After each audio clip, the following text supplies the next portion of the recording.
Hey, and welcome to the stream, welcome to my channel. I'm Meow as always, and tonight we are yet again doing WDS squad battles, Eagle Strike. So, yesterday we had quite a marathon of a stream. If you haven't checked it out yet, go and do that. We had a great crowd, some really good pointers, both from Rich, from the Wargame Design Studios, one of the devs, and other much more experienced players than me. Tonight, I have realized that I haven't actually mentioned everything that's included in this quite fantastic game. And I think it's important to do so because the sale is still on. I believe the sale finishes tomorrow, if I'm not mistaken. So people might want to see what everything that the game has on offer. So let us cover that first before we go and do a scenario. Or maybe two, because I'm gonna choose a smaller, shorter scenarios than yesterday, right? So one thing that I wanna mention, and this is very, very important. I do have my microphone on. Okay, good. It is very important, is this. The game doesn't come with just 120 scenarios and 3 campaigns. 15 additional scenarios in those. It also includes comprehensive tools to create your own scenarios. And campaigns, of course, missions, maps, etc. It also comes with comprehensive documentation helping you how to do so. Not only that, there is changes file, so every update released.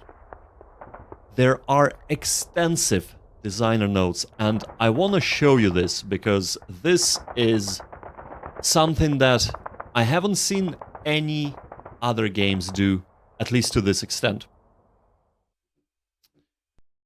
I believe this is the designer notes. I would like to draw your attention here, 164 pages. So what would you say is in those 164 pages? Well, let's have a look. Right. Here we are. This is both historical information on the kind of Western theater in this instance, but usually on the whole game.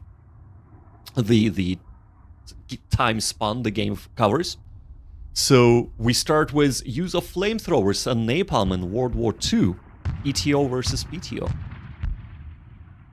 Great Crusade, a history of World War II in Western Europe, 44 to 45. So kind of a bigger overview. Planning Station, the invasion of Western Europe. 1, 2, 3, 4 parts of that, right? And that goes in depth into every single aspect. Not only that, but also the designers talk about what went into designing the game and simulating different scenarios and different historical battles. So, and that is of course illustrated with a lot of references so that you can go and read more. So that's just one thing that comes with it. Of course, there are database things, there are help files for scenario editor, map editor, getting started, etc, etc. There is user manual as well, which is a comprehensive 172 pages one. Summary info, covering basically in summary all that you could possibly want to know about different terrains, protection, movement costs for infantry wielded tracked, all in a beautiful illustrated manner. You can also get this information inside of the game, but that would look a little bit more like a spreadsheet.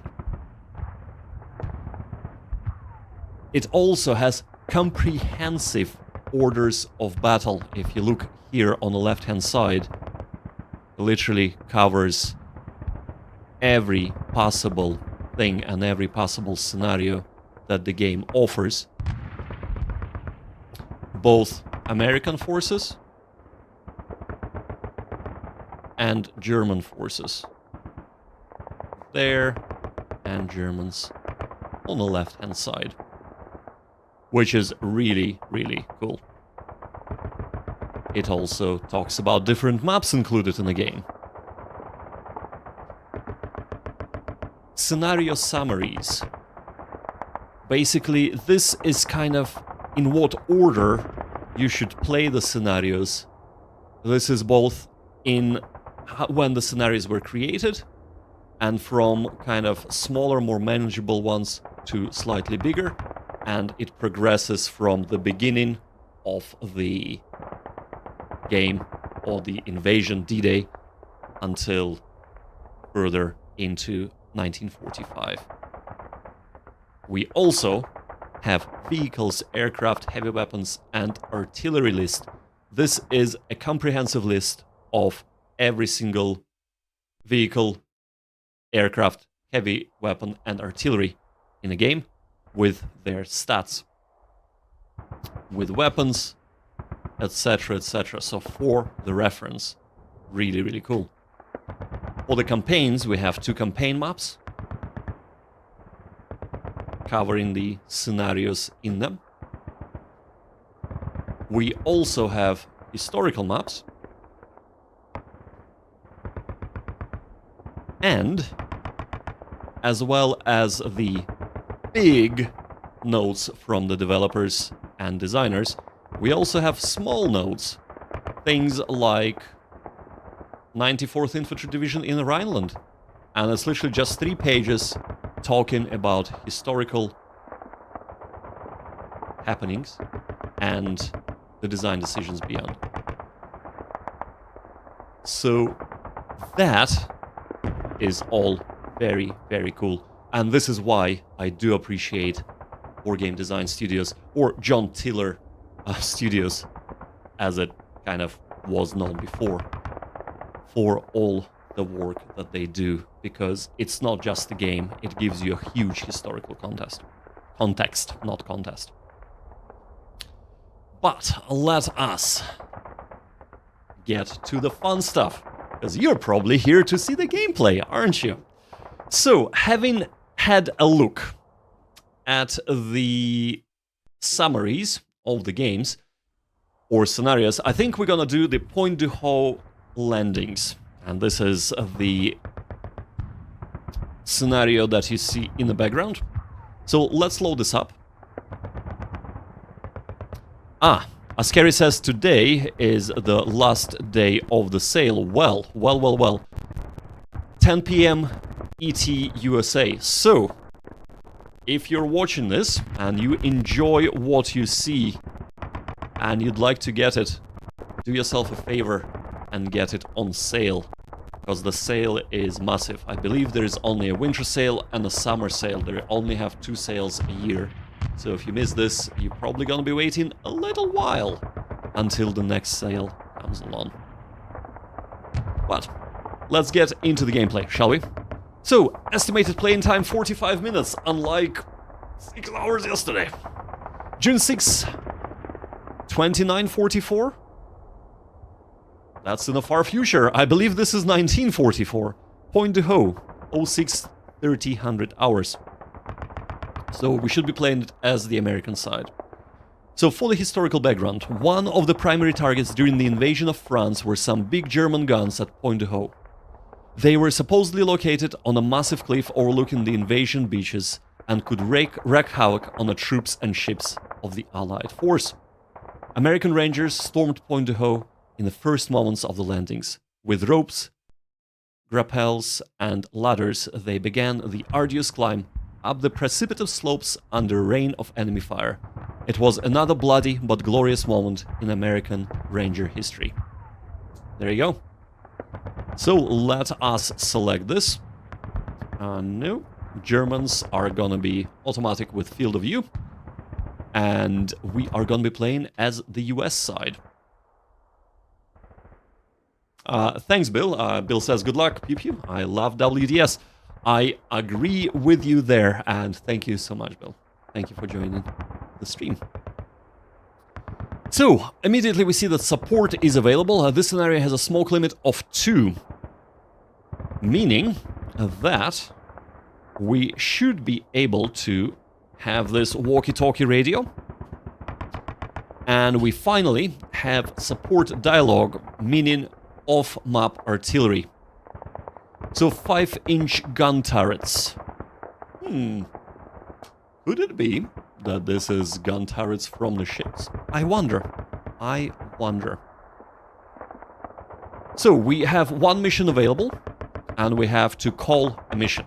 So let me just talk through this dialogue a little bit. So first things first, before we even look at the dialogue, and let's just remove this. In order to be able to call the artillery, and this is the very cool part, right? You cannot just say, hey, call me the artillery. You have to have an officer and an attached radio man. Officer and a radio man in order to request support. If you do not have one or the other, you are out of luck. By officer, I also mean observers. Front observers, so forward observers, can replace officers. Officer can be an NCO as well, if I'm not mistaken. So a non-commissioned officer, like a sergeant, for example. So, once we have that, we come up to our support dialogue, and it's quite interesting. So we have quite a bit of text here. So first of all, we see that it's American ×2, so that means that there are 2 tubes that are going to be firing 5-inch gun turrets. Minimum delay is 1, so it's not just snap of the fingers and the support is coming in. There is a delay. So minimum delay 1, so 1 turn. So we requested this turn, it arrives next turn. Maximum delay 2 turns. So it might not arrive next turn, it might arrive in 2 turns time. And we have missions 1, so we can call it in once. It is available right now, as it says in big capital letters available. Similar for the second one, but if we look here, minimum delay is 5, so we have to wait 5 turns for this. Maximum delay 7. And we have 2 missions of that. Well, because we have 5 turns delay, we better call it in now and worry about it later once it actually becomes available. I am sure we will have no lack of targets by the time it is available. And we have 15 turns. So actually, if we are extremely unlucky, the second mission would arrive on turn 14. That would not be good. But. Let's see. So what can we do? We can soften them up. So first of all, they have their own radio man there. They have Flak 38 anti-aircraft gun and 4-man team there, so 2 fire teams. Well, maybe we would like to suppress that anti-aircraft gun, so let us do so. Let us target.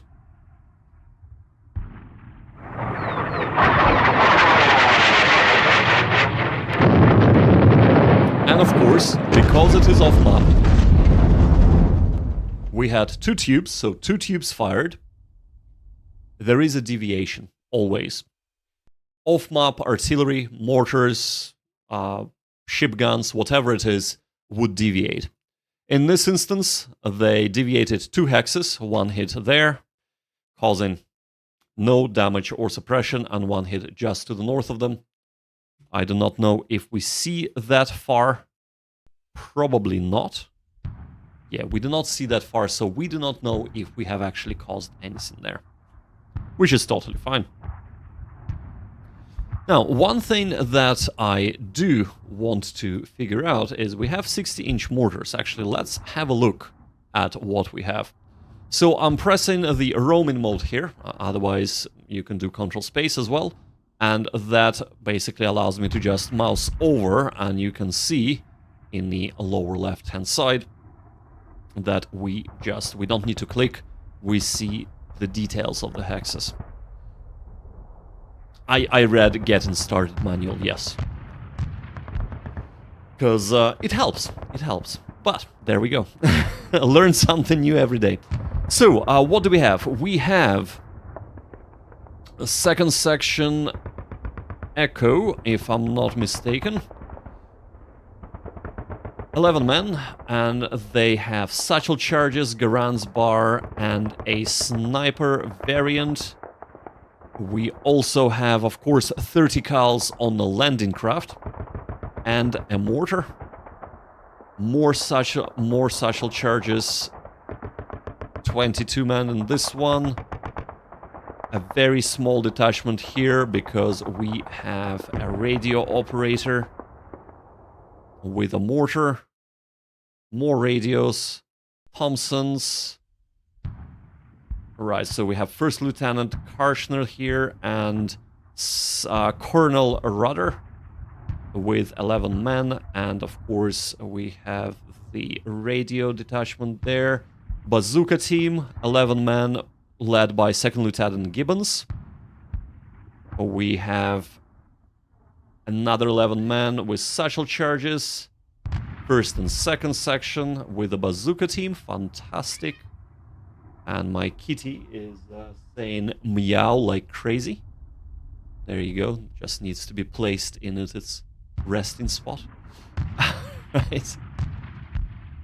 Nope, or not. Right. We also have First Lieutenant Aman leading another 11 men and a radio man, or radio team. First Lieutenant Hill leading 22 men. Everybody has satchel charges and another 60mm mortar led by Second Lieutenant Wintz. And of course another section of 11 men. So, let us do this. We can either try and suppress a gun or we can try and advance. I reckon we should try and advance. And we shall be advancing with the least important teams first. So, they're all important. Well, let's advance our... Oh, we have mortar here as well. Oh, bloody hell. Right, okay. Well, a radio operator is gotta go first. We have quite a few radios, so let us move them there and try and take out that AA gun. Interesting.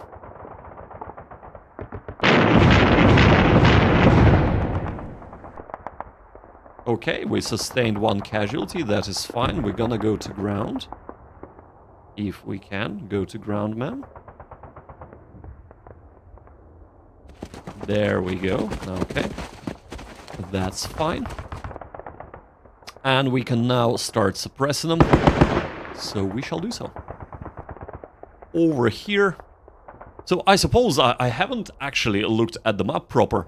The map is fairly small, which is fine. We can actually zoom in.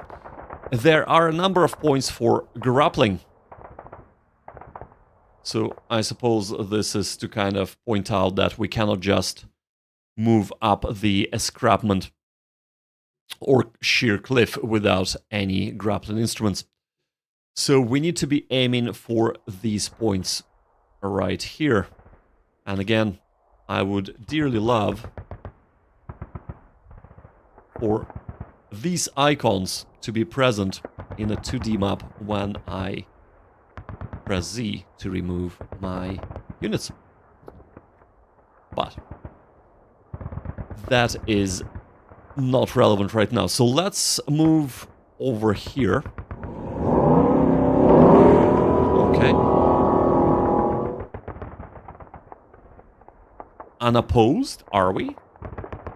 That is very suspicious.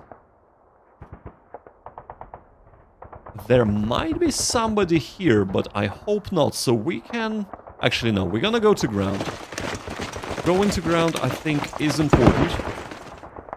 Because we want to preserve our men. we shall be trying to move up from the left-hand side. And again, I said I should have looked at the map, and I didn't. I didn't discuss the map at all. So let's backtrack yet again. So what do we have? We have a sheer cliff. We can only climb on these points, so we shall be landing our men on these points and try and climb up on them. There are 2 points with obstacles, so barbed wire. We don't want to be tangled up in those. There are also bunkers that the Germans occupy. This bunker is not occupied, but I assume it will be very, very soon. If maybe not already, we just do not have proper eyes into the bunker. That can happen in this game. We need to take these 3 objectives and, of course, inflict as much casualties as we can. So, looking at the map, we have very little lines of sight until we get on top of the map. We probably want to get on top, left and right of the bunkers, for a simple reason that if we can place, so we have improved position here, if we can place somebody here, like a mortar team for example, they have very good lines of sight across the whole area of advance and would be able to support our men. If we can place somebody here, or our assault teams would be better placed on the left-hand side, because limited lines of fire would allow us to move up. We have a hedge screening our advance. We can even go all the way here, maybe use these trees to advance, maybe go up here and come from the north. That is definitely a thing to consider. So I think what we will do is we shall get our mortars up on top of the cliff and start firing on this position, on this bunker there, while the men will try and go up and come from the north. At the same time, we will move up our men here, establish an HMG. I'm not sure if we have any HMGs, actually. Don't think so. So an LMG and a mortar position over here, start shelling the Germans, and try and take these bunkers with assault teams while our flanking force advances. So pinning Germans and hopefully keeping them occupied while our assault team, or while our flanking force, gets the objectives. That's the plan. Of course, nothing survives contact with the enemy, ever.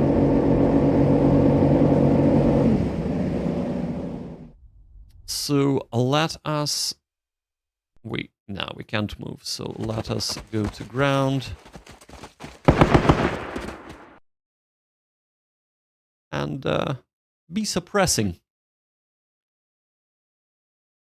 Yes, okay, so we're gonna be moving here. And they probably can't disembark. Ah, boats need to face the non. Oh, beautiful, beautiful. Disembark now. Movement allowance exceeded. Of course, that is fine. Right, so this is our assault team. Our assault team wants to be moving up here. And this wants to be moving up there.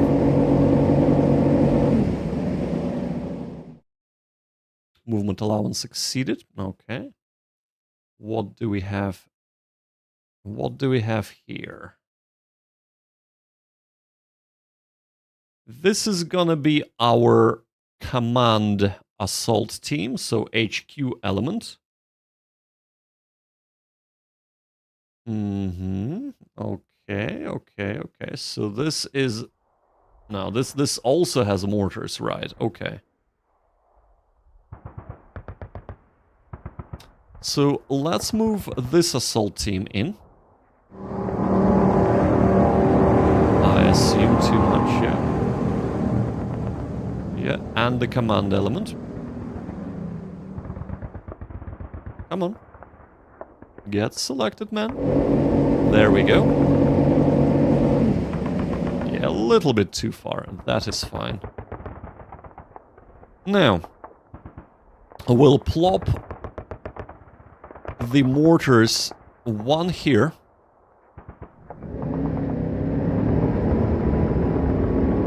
Movement allowance exceeded. Come on. Come on.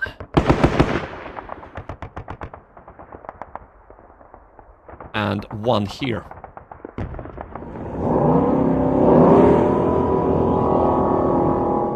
That is fine. Right. Well, there isn't much more we can do this turn, so let's turn it over and see what the Germans do. So this is Point-du-Hoe.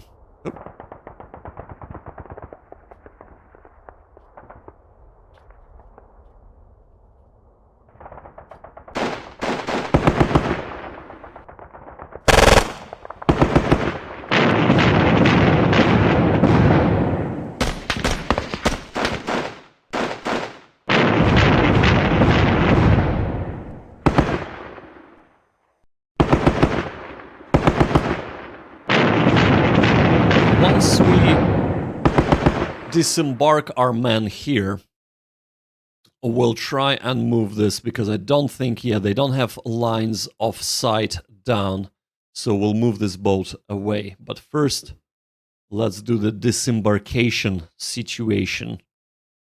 Movement allowance exceeded, of course, right, okay. But we can now move up. Probably here would be a good idea, so we want to move up this way. Come on.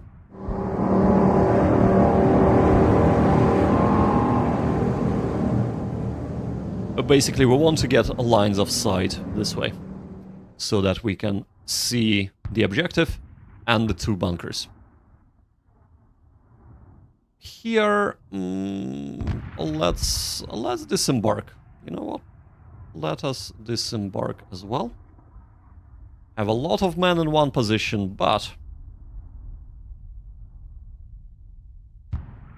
we don't have eyes, so let's get somewhere where we do have eyes that way.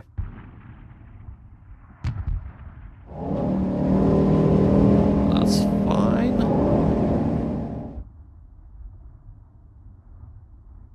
Disembarking. I assume that, yeah, the disembarkation takes a lot of on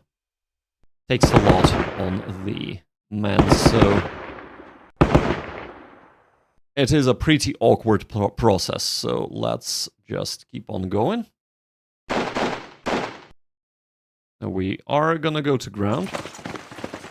Not gonna do anything just yet. Ah, perfect. We've caused a casualty. That's fantastic. I was not expecting that, actually, so... Okay, perfect.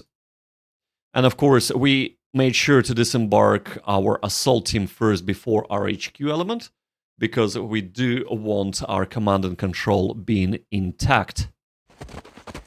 It really does help not die.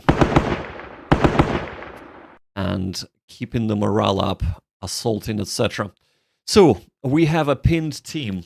If we try and do anything with them, we're gonna get demoralized. So before we do anything, we're gonna use our first Lieutenant Arman to attempt and rally the units. And we have done so. Fantastic. And now, before we do a big boom, let's just soften them up. And we shall be trying to soften them up even further. Over here. And this is interesting, actually. Our mortars can fire from here. 1, 2, 3, 4. Everybody can fire from here. Okay, this is good. So let's do that. Let's go to ground first. And let's pound this position. right?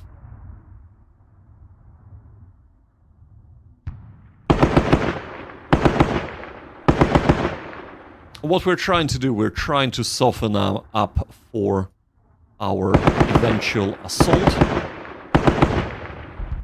Disrupting them would be good, but causing any casualties would be also awesome. I mean, ideally we would want to pin them, but this would be a little hard to do. So, getting off the ground.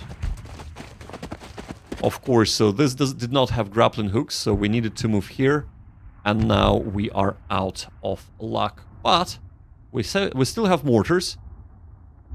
We're not gonna use mortars. I'm afraid I might hit my own men. So, over here though, we should be able to just... Movement allowance exceeded. What?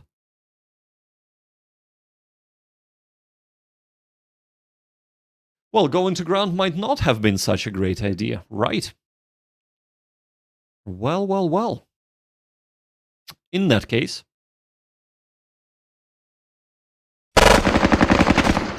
let's use our satchel charges. Okay, we have disrupted them. That is good. Another set of satchel charges. Fantastic. So, they are now pinned, and we have reduced them by 2 men. Which is excellent. We should be able to, well, hopefully...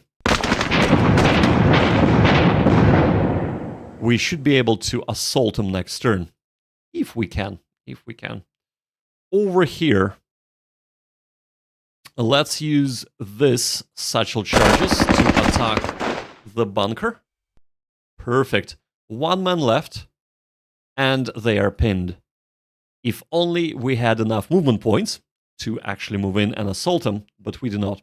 So I think what we will do, we will save the satchel charges, and we're just gonna try and shoot them. Of course, we have run out of movement points. So, all units have been considered. Let's turn over.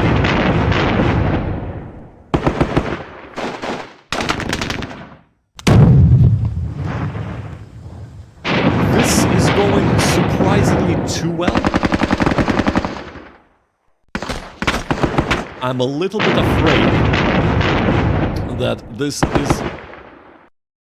means that Germans have quite an entrenched position further back.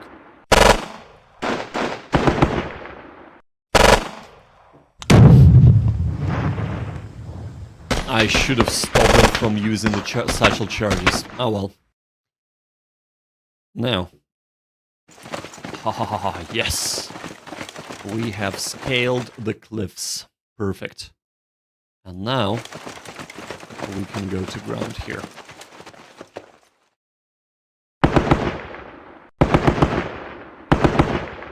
Okay. We will attempt to overwhelm this bunker with just our supporting guns.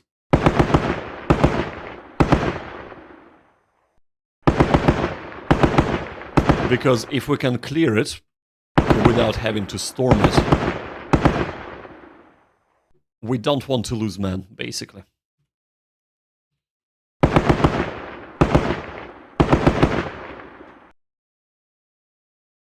Yeah, we can shoot from here.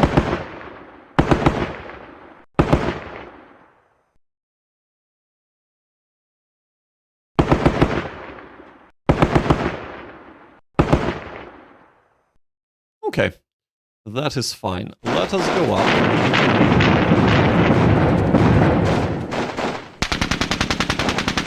Well, well, well. Well, well, well. Right. We have undercrewed mortar and undercrewed bazooka team.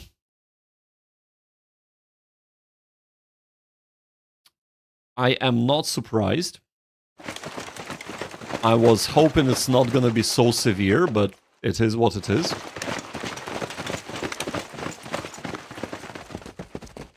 Now, let us assault in.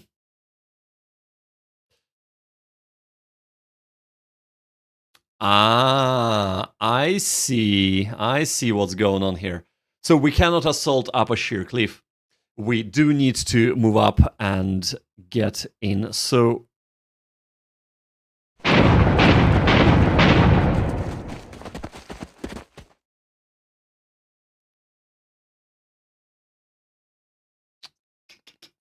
right.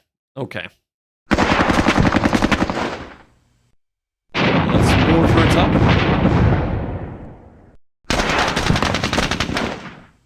And hopefully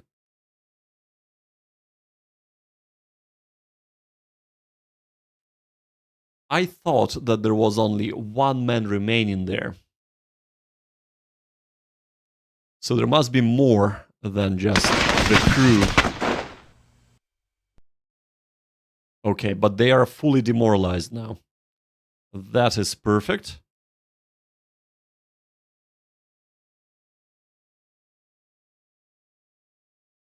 Units is blocked by Hexide. Right, okay. I see.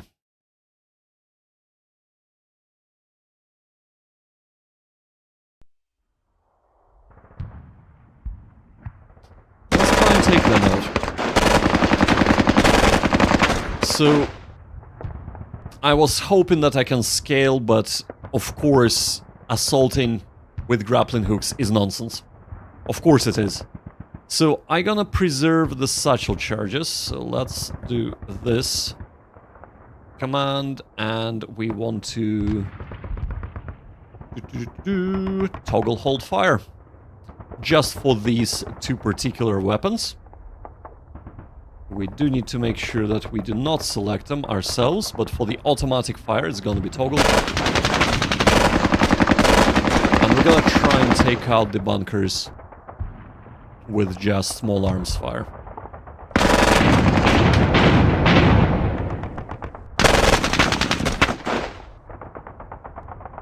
And we'll hopefully can get our HQ element up on top of the cliff. Over here we are fine, I think. Somebody has not been considered here? Ah yes, because his Thompson only has a range of 2. He could not fire. That is fine.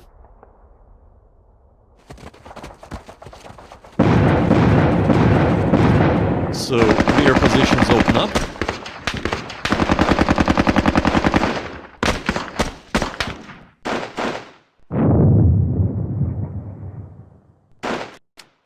And the bunkers have been opened up to us, so we can storm them now.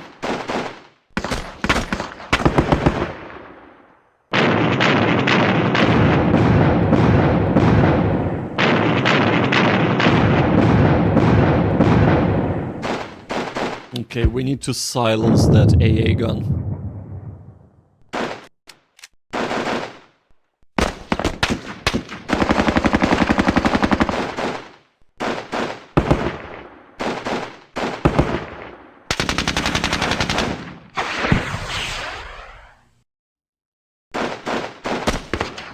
Ooh. We are losing a lot of men, right? Let's have a look. What's the damage? So mortars are fine. One mortar undercrewed. That's still. We have dropped our bazooka. Right. Well, in that case, first things first, we shall be moving in and go into ground. Over here,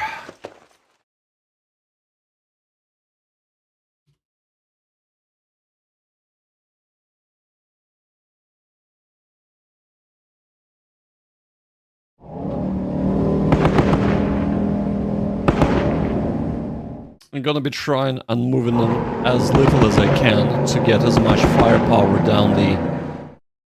down range. I know we're only shooting at one-man team there, but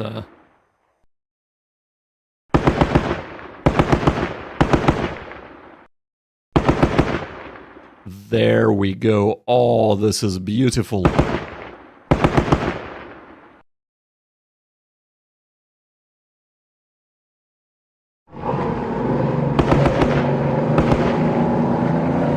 Okay. If we can get him as well, oh, that would be great. No. No, we cannot. Ah, well.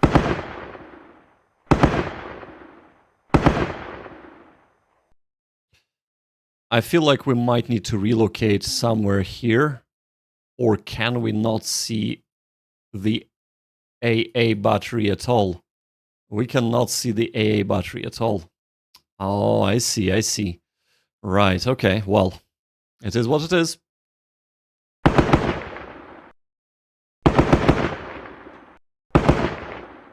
I suppose I shouldn't be worrying about that. I should be worrying about the radio operator there, right? So let us move out. We shall be moving out like so. Mortar team is gonna remain. Mortar team is... They, of course, exceeded their movement range.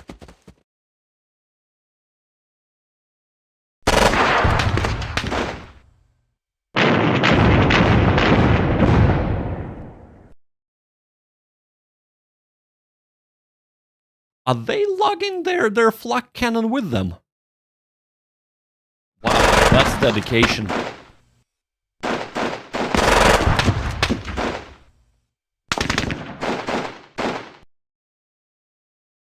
We probably want to get into the improved positions over there, because we are in the open. Okay, that's perfect. Let's get unpinned. Perfect. Even though we're losing men.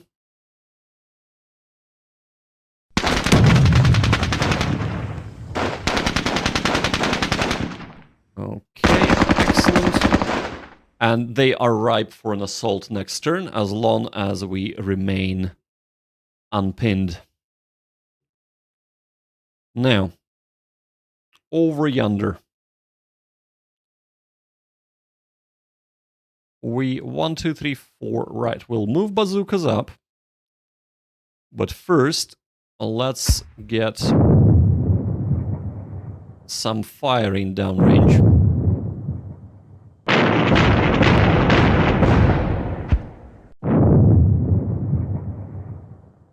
Okay, pinning them would have been ideal, but it is what it is. And now, we'll take our men.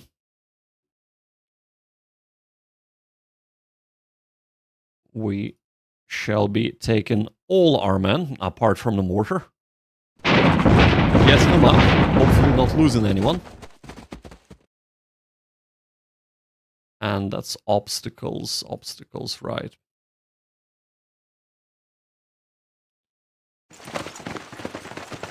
And moving up here.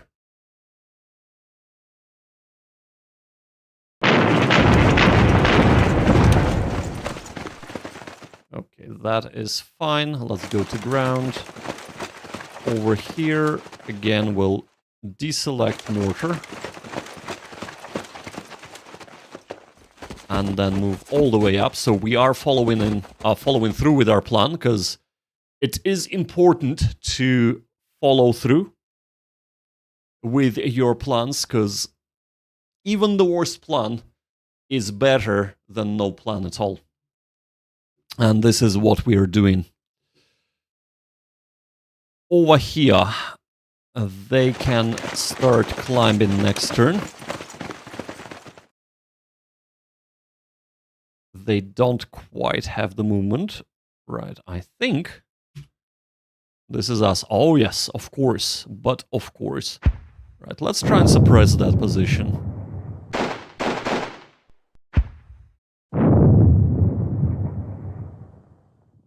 One more.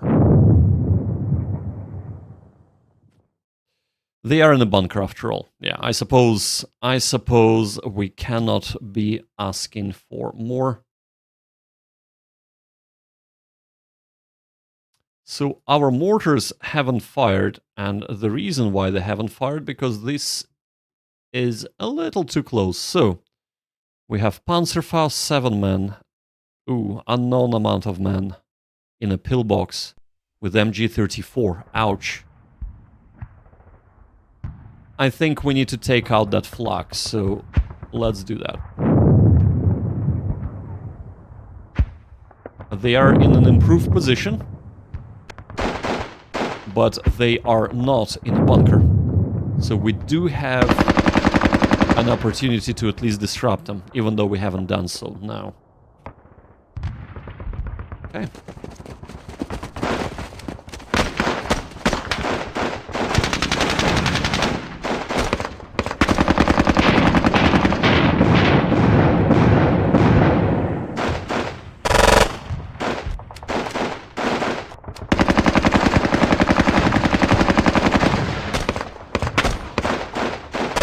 So much for trying to assault with that. We have 2 units pinned.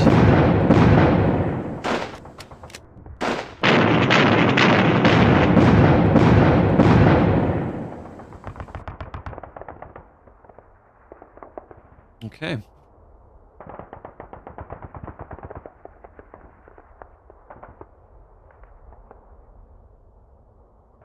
So we probably want to be moving that way. So let's do that. 1, 2, 3. It's fine. 1, 2, 3. Over here. On ground. Bunker pillbox. Wow, okay. Well, let's try and take out that bunker.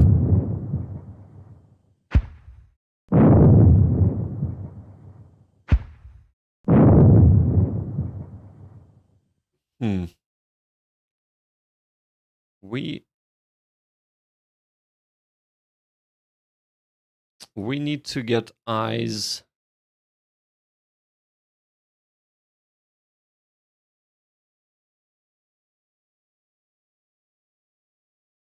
Right, we need to get here. Okay, perfect. Here. Perfect. And we have a little bit of firing left in us, some movement points left, that's good.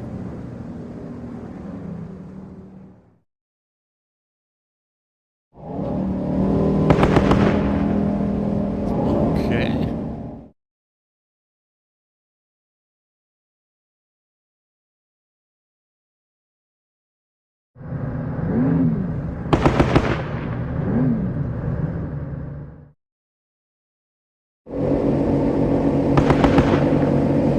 So right now, all we're doing, we're trying to get our 30 cals on target.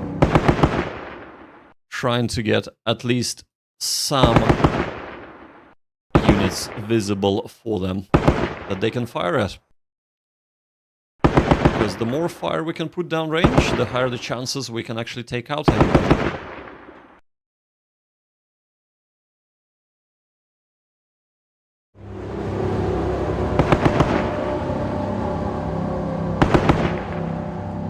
Okay.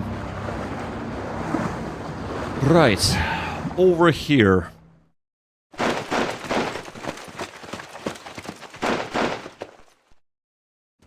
Go to ground.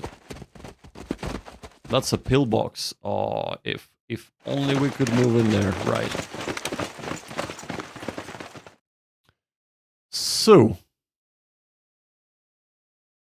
we'll forfeit our shooting with HQ platoon, and I'm kind of loath to use HQ platoon as a shock troop, but that's what they are for us right now. So we're gonna be pushing them forward.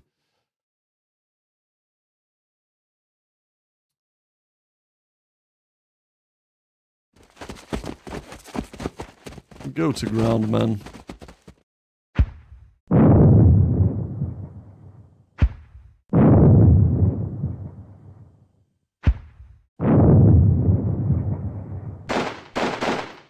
Would have been nice to cause some casualties, right? So here is where we stand with this.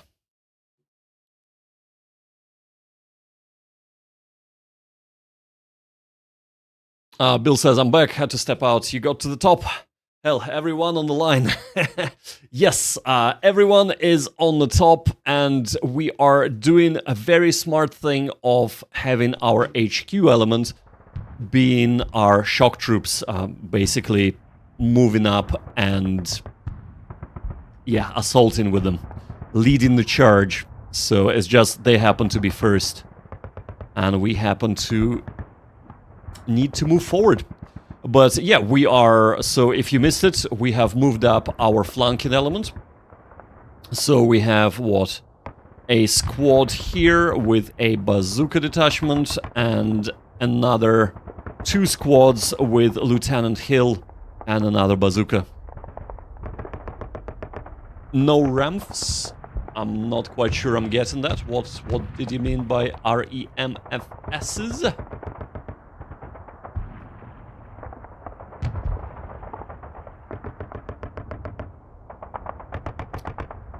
Well, while we wait for Bill to respond, remember we have called support back in the very, very beginning. We're still waiting for it. We are on turn 5, so the minimum delay is 5, so we did not get it this turn. So maximum delay is another 2 turns. I would like to hit that position, actually. I mean, this one as well, but yeah. So, well, first things first. Let's go. Rally up, shall we? Do we have enough men here to assault? That is the question. Right. That is not gonna go well. That is not gonna go anywhere. I don't think Lieutenant has enough movement points, but let's see if they do. I don't think so. Yeah, they don't have enough movement points, so the only possible fire team that does is our communication guys. And no, we're not going to be assaulting with our communication guys. So, let's try and soften them up in that case.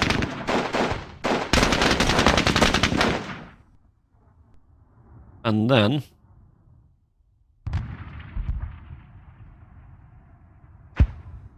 bombard that position with an AA. I'm hoping to disrupt it at least.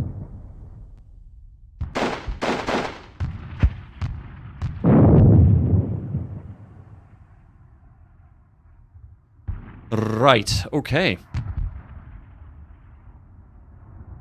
Bill says no rear echelon MFs.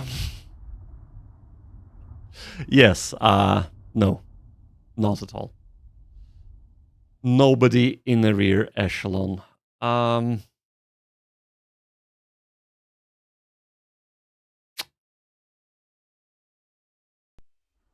Okay, here is what we are going to do here. We are gonna scoop up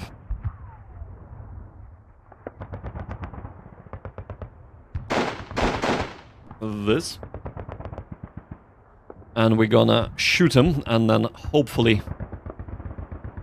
No, you know what? We're just gonna move. We have to move up. We have to be able to neutralize them. Still 3 men. Okay. Next turn, we are assaulting. We are assaulting.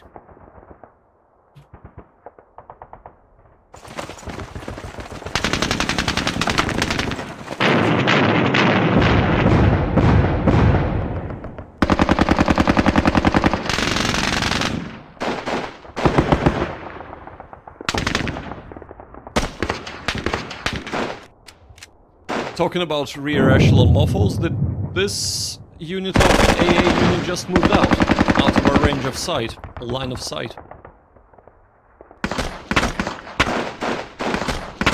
Because if so, that is quite good. Well, they might be going trying to intercept our kind of platoon that moved out to flank, but we'll see.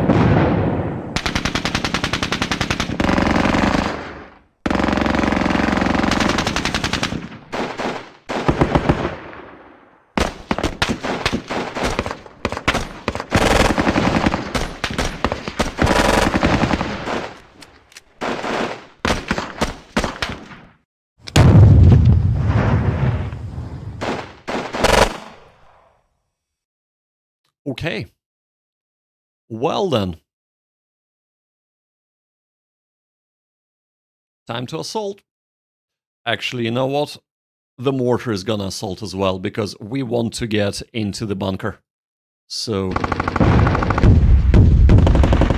oh, fantastic. Okay, that is perfect. And we still have time and space to fire, so... let us fire there.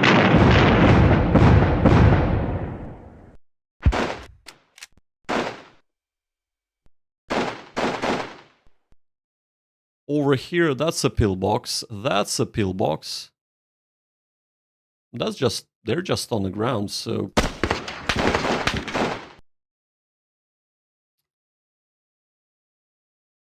before I move up to assault this, I kind of...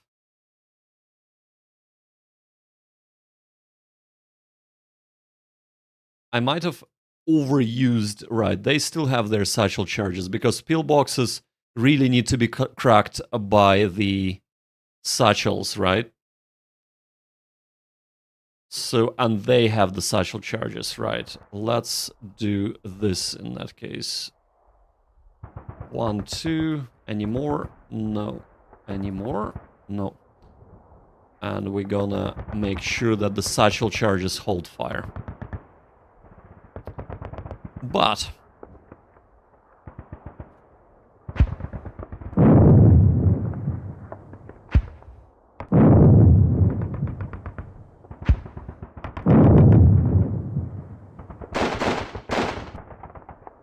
yep, that's fine.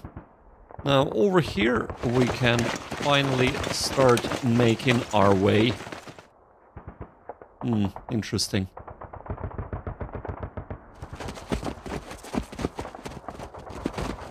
Not defended, possibly? That's really interesting. Okay. Well. Well, right. Over here. You, sir, and you, sir, are gonna stay put. The rest are gonna get up. I really don't like how when we get up, everybody gets selected. I can only assume that this is a bug. I have been corrected yesterday, so I do not see how this would be a feature. And let us move out. And seeing how we are out of sight and out of mind of these units, we can just stay standing. And here, try and soften them up a bit.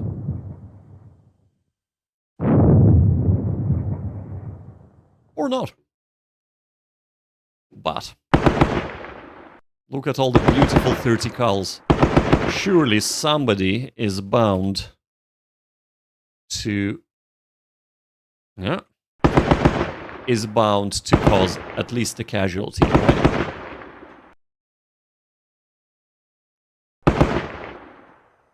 There we go. Okay, they're pinned. Fantastic.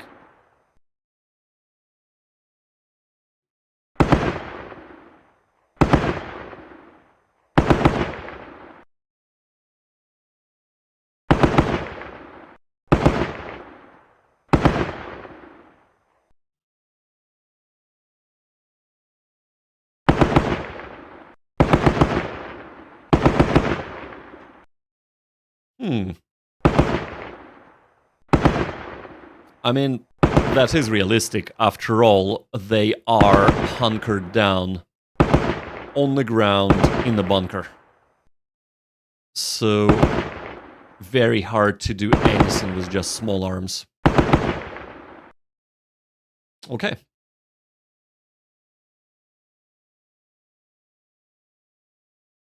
Well, our elite shock troops, otherwise known as the HQ element, are gonna get up.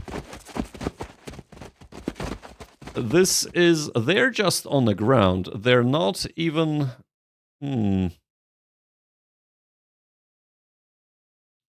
I almost want to say...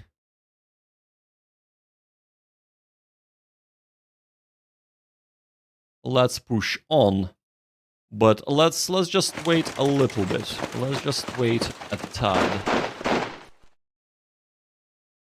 So that's brush. That doesn't give us any protection. We'll go to ground here.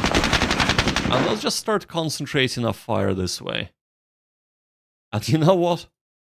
We will use our elite shock troops, aka not enough movement points to assault, because I think it's assaulting over the hedge. Yeah.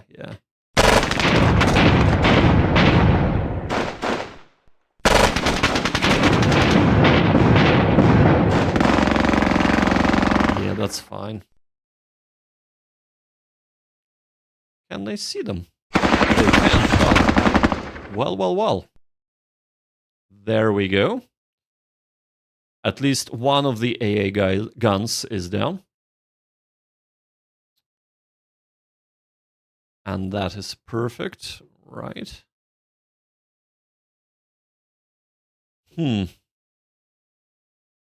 Over here.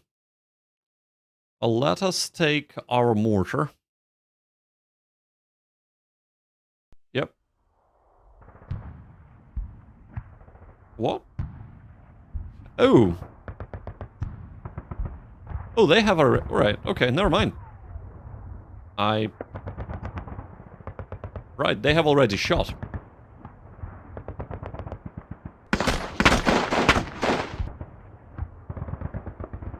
Yep, let's see if we can soften them up with a bit of bazooka.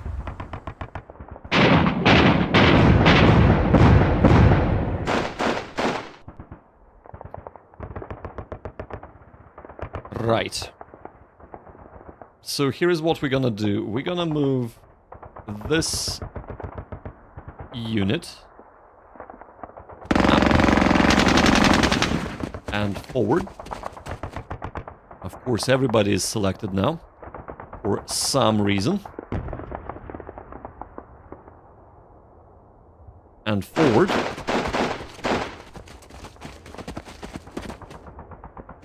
Gonna go to ground and not have enough points to attack. That is fine. They are pinned, so let's try and unpin them. Move it!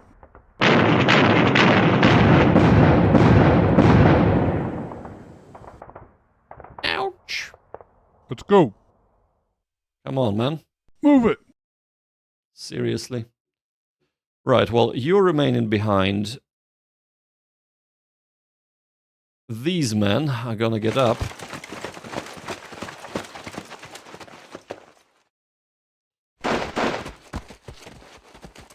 And would have attempted to move forward, but they can't because this is not quite... It's an improved position, so it costs a little bit more to get there. Yeah, sure. Okay. And even though we're pinned, we can still fire. Albeit with a much reduced effectiveness. as can be seen here. Right. I think they only have one man left. We'll find out.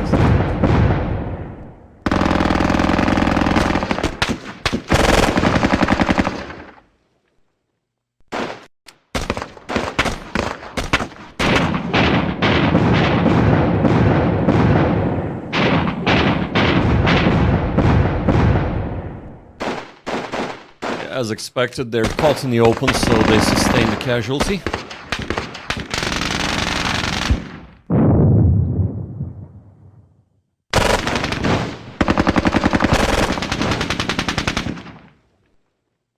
Support available, finally! Turn 7, we have gotten our support. So, this is really, they're in the bunker, but maybe. Nope.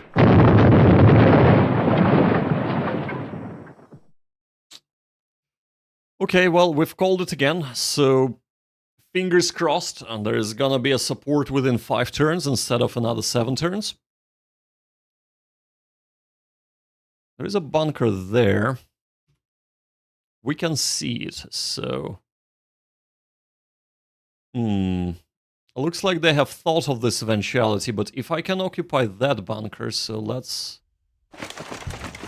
go that way.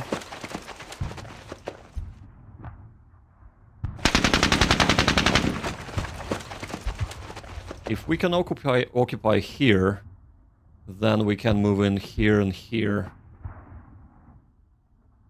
They are disrupted.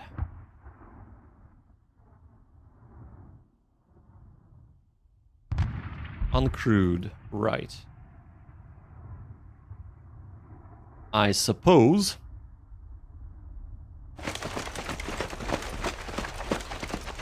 What happens when you go through the obstacle? Let's find out.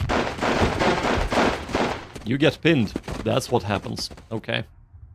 Good to know. On the ground, man.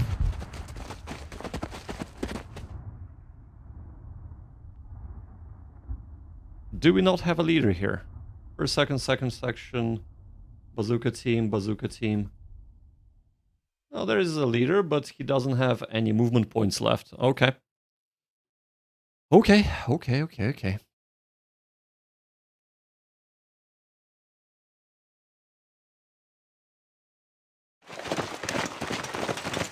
Pack up and let us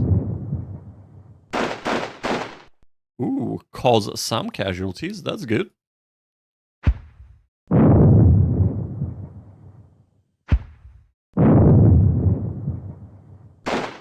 Oh, beautiful.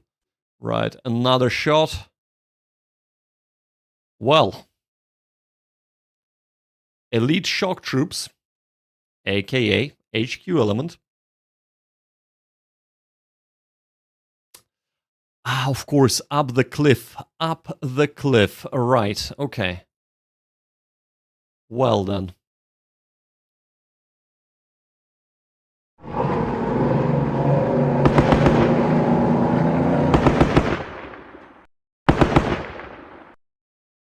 Not really expecting anybody to be able to hit him. Ooh, that's beautiful.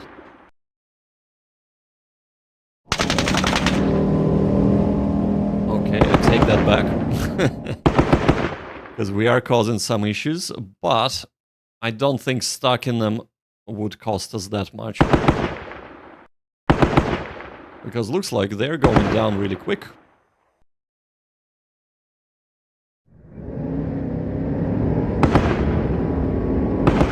And I know I'm not really worrying about orienting my craft, but really this is the only position that can see them, so I guess I'm just not worried about that too much.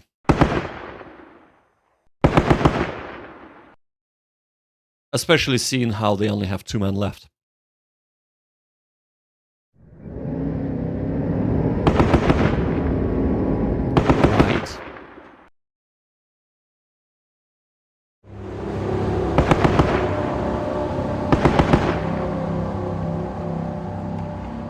Okay, so over here, Move it.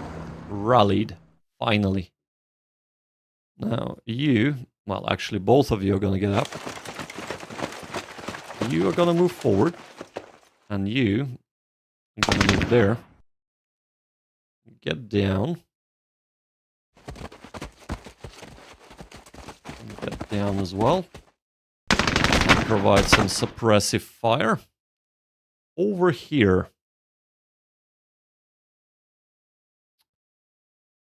Right. Oh my god, right. That's... wow. Undercrewed. I almost want to give this unit... and I'm wondering if they can use this, but let's see. Exceed capacity. Right. Okay, in that case, we'll leave the mortar. We'll leave all the mortars, actually. And we're gonna take... nope. We're gonna take our assault team. Get up.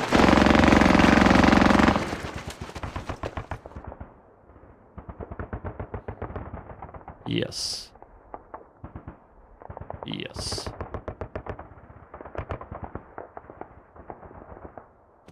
And move forward. And go to ground.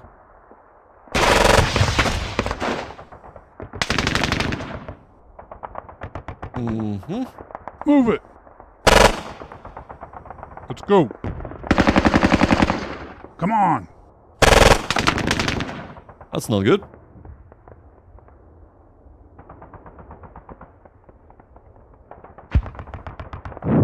Let's try and cause some kind of commotion there.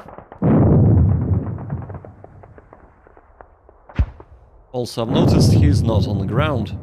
Uh-oh. Well, it's the guy that was on the ground that got shot, so that's okay. And we didn't want to be on the ground anyway. We only have one mortar left. That is not good.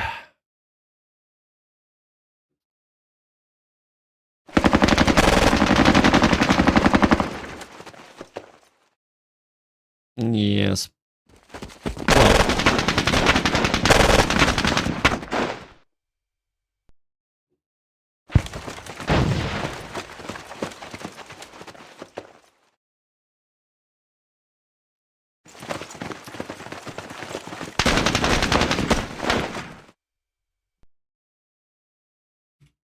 I reckon...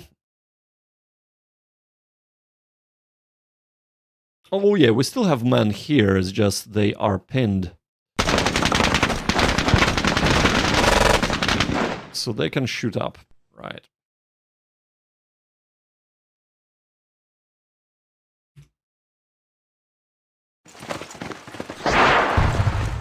And it looks like Germans have reinforcements coming in.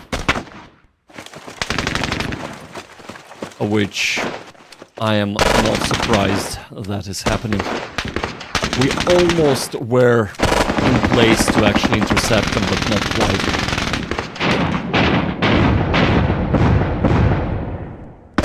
So, Bill is saying, the closer a subordinate officer is to a senior officer, the more likely he is to benefit from a senior officer command.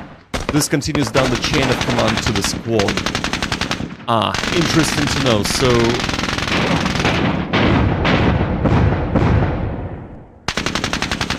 I thought that this is what influences them going from disrupted to non-disrupted. But you're saying that this is what influences actual leadership check when you go and rally the units. That's interesting. Okay. That is indeed interesting.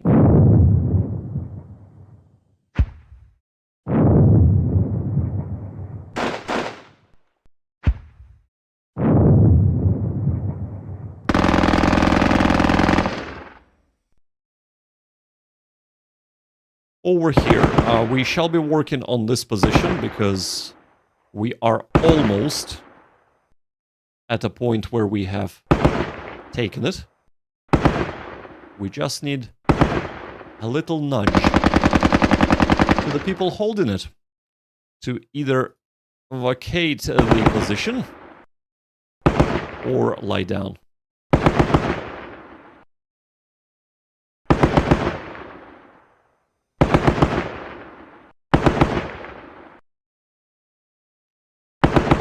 This is a complete opposite of the last round of our shooting. Okay, but not to fear, not to fear. Right. Here... Move it! We have found Come out on. exactly what happens Move it! when you get into the obstacles.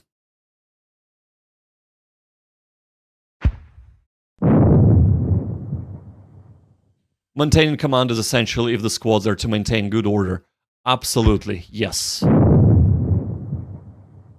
Because that's why I was a little bit loath to use my HQ as the elite shock troops they are, but they're just kind of in the front line.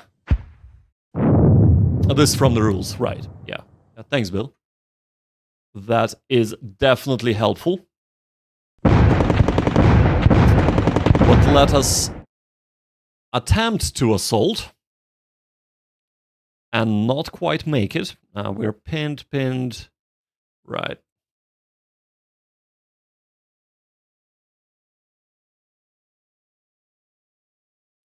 Okay. Not much can be done there. But seeing how there is only one man, fingers crossed. Elite shock HQ element. I should stop doing this. I should stop doing this for sure. But let us move our crazy amount of units. And I think this is a perfect place for them to go to ground. And then we're gonna use one of the teams to start moving up and take this position there. As for here...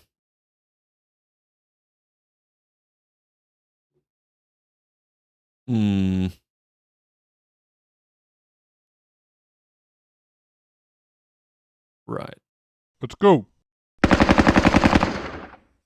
Ouch. Forward. There we go. Are they? They're in the pillbox, so that was a very, very lucky shot.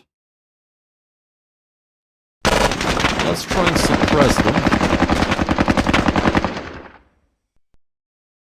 Yeah.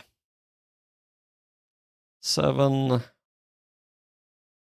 4 men, 3 men. So here is my issue. Let's go to the 3D view, because only 3D view shows this. We have an improved position here.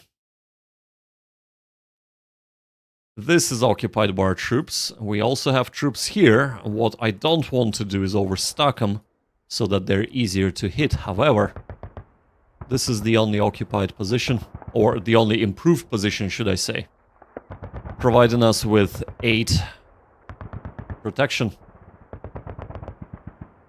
So really, I want to be moving up there.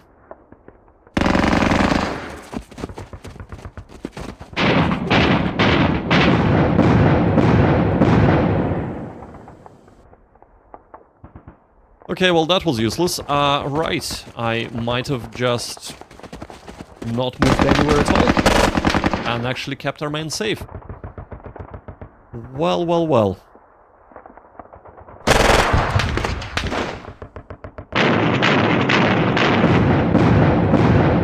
We're not trying to assault this because we have an unknown number of men. At least 1, 2, 3, 4, 5. So most likely it is a full section or full squad. So we want to soften them up like this.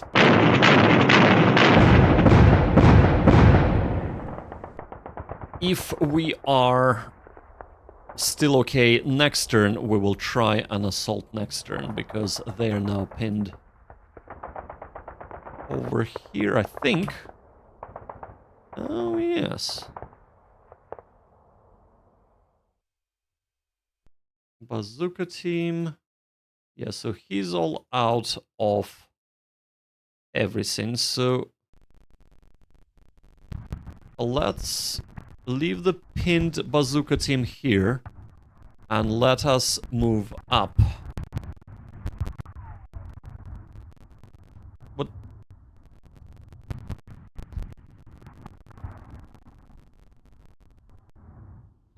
I will not say anything about me selecting the wrong map. Movement allowance exceeded. Yes.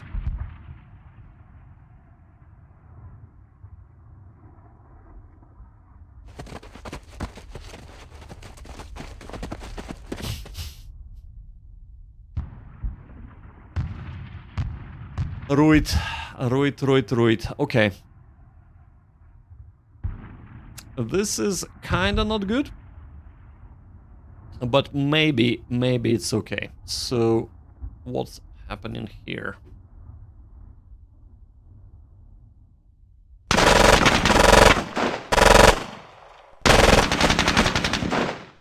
If we can be lucky and not get shot there, maybe we can actually move next turn.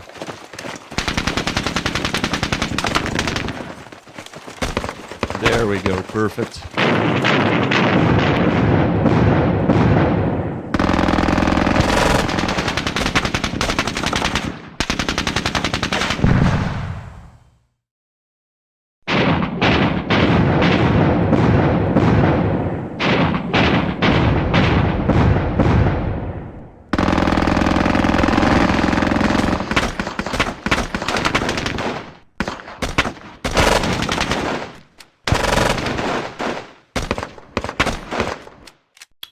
Yes, okay, that was very fitting end to that squad. Or I think it was just a fire team. So 4 men here, 9 men here, okay. Let's go. Rally up. Can we move up? No, we cannot. You can move up though. You can also move up. And you can now... So even though we have hold on the satchel charges, because we selected them in our turn, we can manually fire them, which we will do. Fantastic. Let us try an assault. Fire one, right. Not you.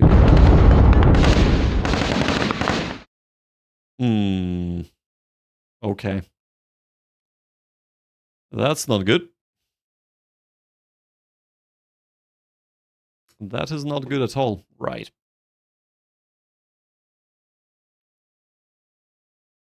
Oh, man.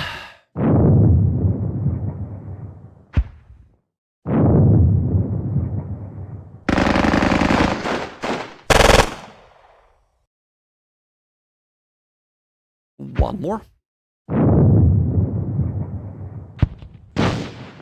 Okay, they're now pinned, so that's perfect.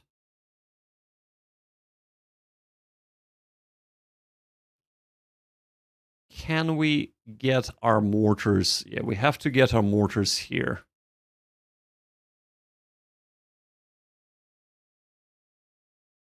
Well, actually, we can get mortars here and here. That would be fine too, so let's do that.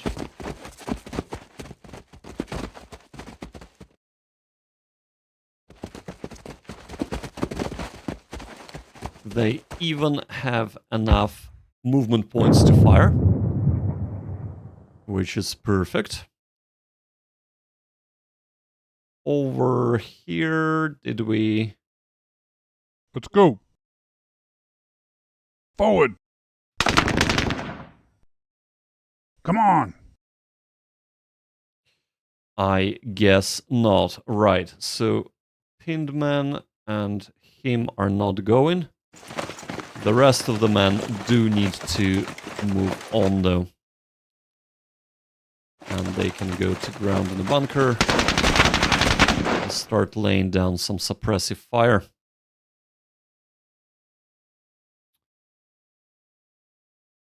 Right.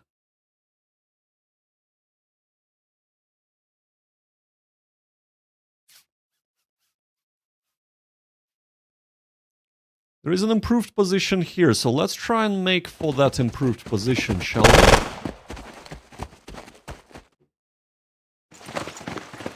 Let's take that. And then at least we'll have something to work with, right? Do we have... Oh, I see. Okay.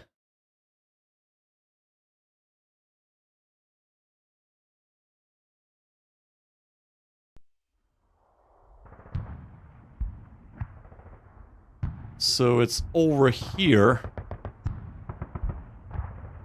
Oh, this is perfect, right? Everybody, move here.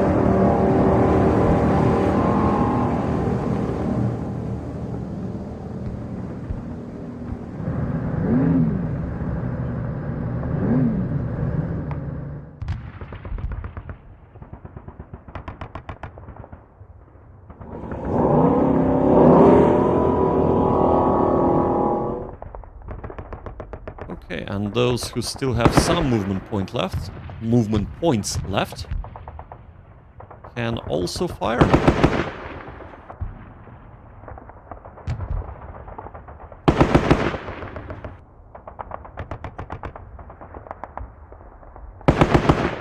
We really want to be reducing that fire team rather than firing at the leader.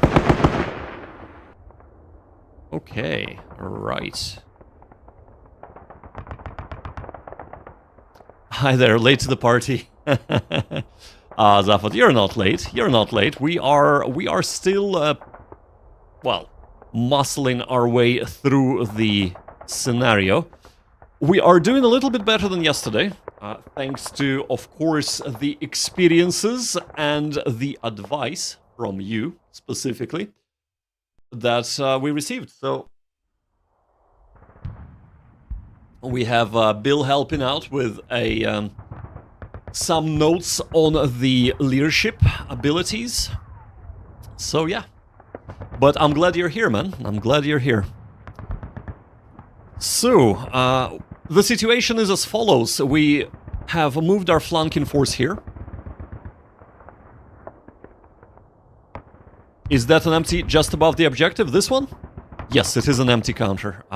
We have eliminated quite a few fire teams that were... Well, I think actually one section and a number of fire teams holding the objective, so we are quite happy. But we moved our flanking force here, so it's kind of in the rear, and now one of them would be the blank one. Which one? This one? This one? This one? This one? Oh. Are we talking about here? Or here?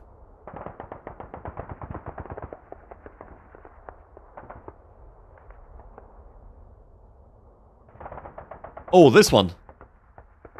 Right, right. Up to the left. Yeah. So it is, yeah. It is an uncrewed Flak 38.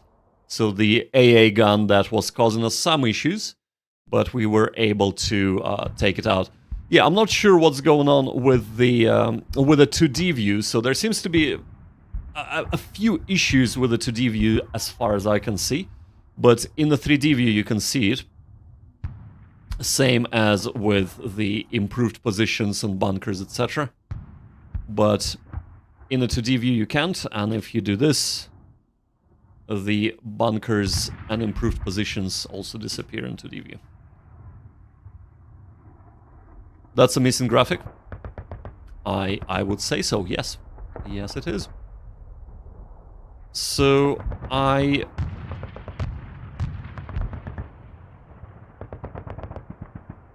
will not report it because you will. There you go. Since you said that you will report it. Right, sorry, I was having a bit of a brain freeze there. Yeah, Tutini is a little bit of work, yeah, but it is not a game-stopping bugs, right? So it doesn't crush the game. That part of the game is absolutely solid, and I love it. So, the plan is to move up one of the assault teams to take this objective, and hopefully cause some issues to people holding this objective as well. Small stuff, absolutely. It is small stuff, it's nothing major. So, we are now selecting our assault team. And, you know what? Second Lieutenant, is that Wince? Is gonna be leading it. While the First Lieutenant Hill is gonna be in command of our fire support group. So, we shall be taking all the bazookas with us for the assault.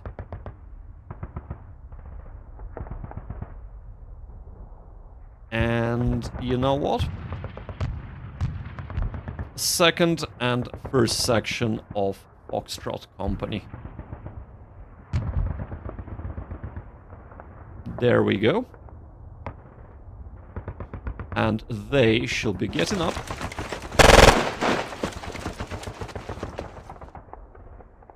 And going to ground immediately.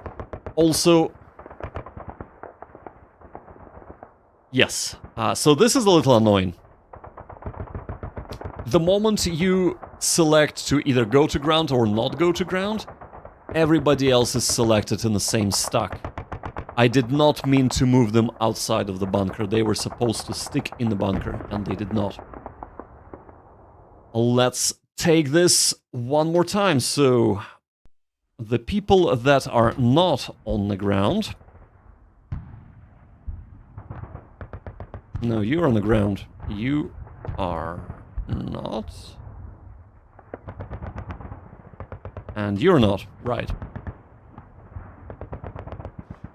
Of course, we need to move through the hedge. So, well, guess what? You're all going to ground now.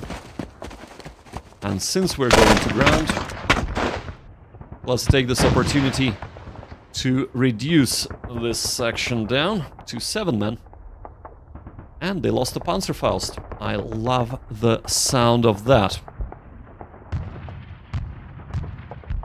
They have fired. They have not fired. So... No, they have fired. So we'll start moving up our bazooka.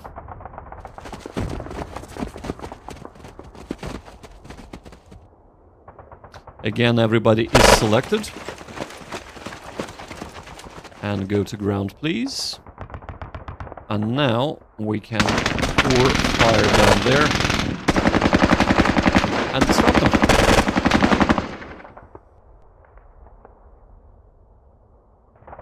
Okay, that's perfect. Over here. They have shot. They have shot, right. They can still shoot, because the assault has failed, unfortunately. They don't have enough movement points, so there's that. Can they move? No, they can't. And I don't want to move back. Yeah, they're pinned, so...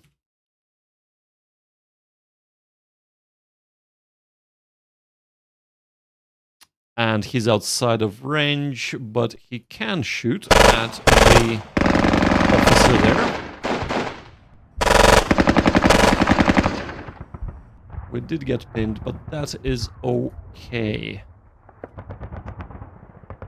Right.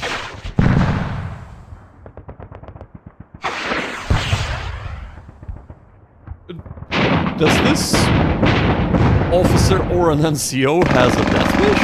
Why is he just running towards us? What's going on there?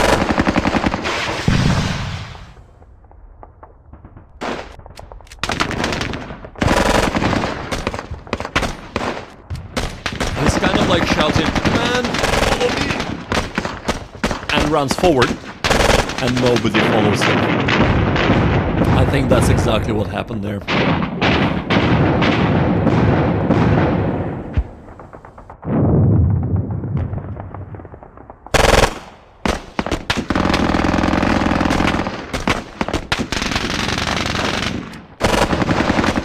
Well, now everyone's been there.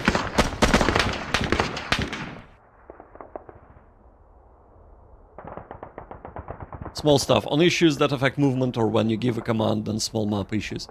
Yeah, there are small map issues, but that is not a game-crushing issues, right? So... and that is all okay, right? Huh? There we go.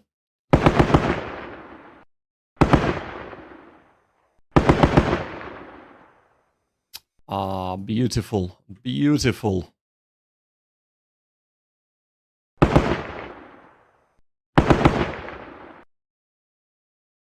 And, I mean, to be fair, this has just been released.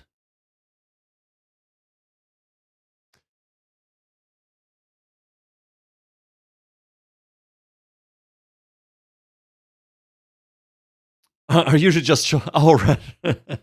These issues are usually just chalked up to bad maps given out by HQ. Yeah, well, I mean, yeah, okay, yes, but I think as long as we report these things, it makes game better in the long run. And listen, this has been released yesterday. It barely been 24 hours since the release time. There are bound to be a few bugs, and that is natural. The most important thing is those bugs are not major. They are small bugs that can be fixed even by a hot patch. Now, I'm not sure if WDS would be doing hot patches. That's a different story entirely. Let's go. But whenever the title is brought up to 4.03, for example, that can definitely be addressed. We're still working on that AA gun, but I don't think that they...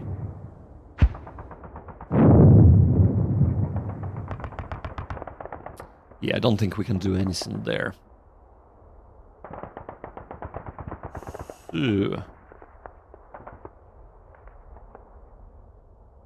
So Bill says, "Oh, don't be confused. These guys are as good as it gets in the wargaming industry. I love WDS. Their attention to details is off the charts." Yeah, I agree with you. I have seen... I mean, I do love myself Matrix Slytherin games. I know that they are more of a publisher nowadays rather than just a simple developer. But as much as I love them, I gotta say that WDS are fantastic. And it's not like... finally... right, there are 4 men left, and we're in the pillbox now, so... don't think we have enough movement points, but we can do this. Oh, this is beautiful. This is beautiful.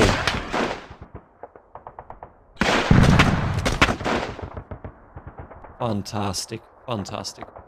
But yes, Wargame Design Studios are an amazing company, and I definitely recommend them.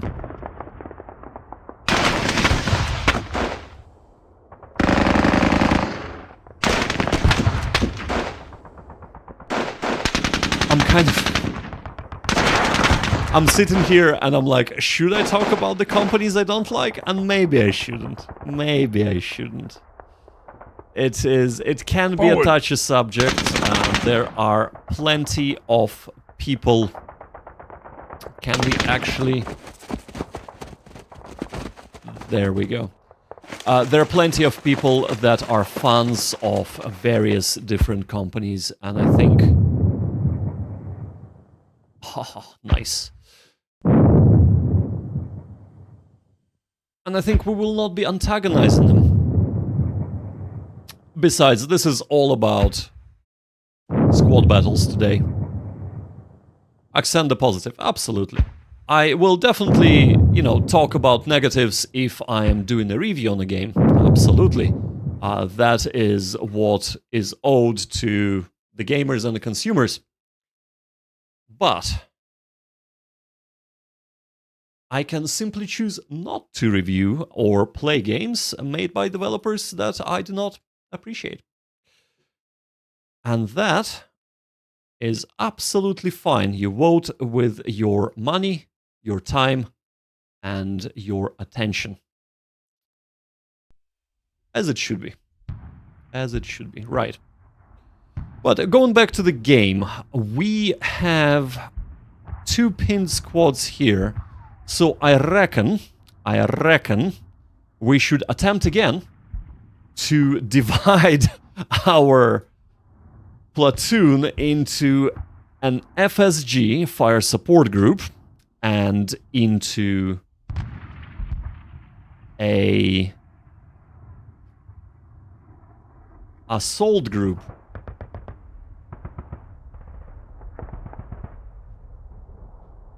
No, that's wrong. Right, so him, and him.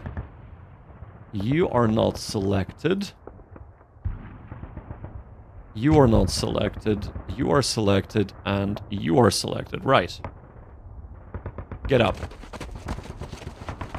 Let's do this again. You are not selected. You are on the ground.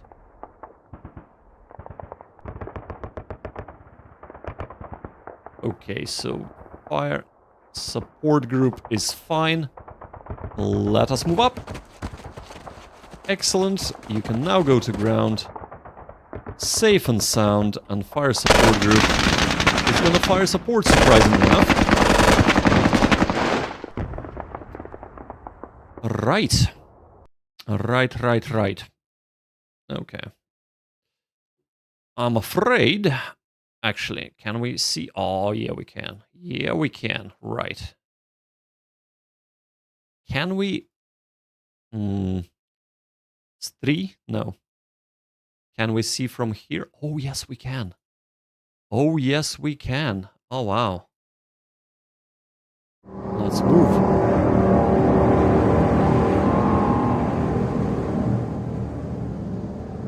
If you right-click, you can check if they belong to the same org. Mixing group will affect disruption, recovery, rallying.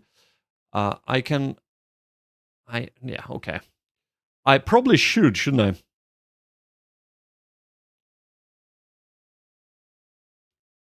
T.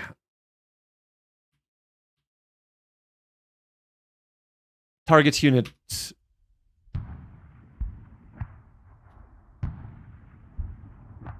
So,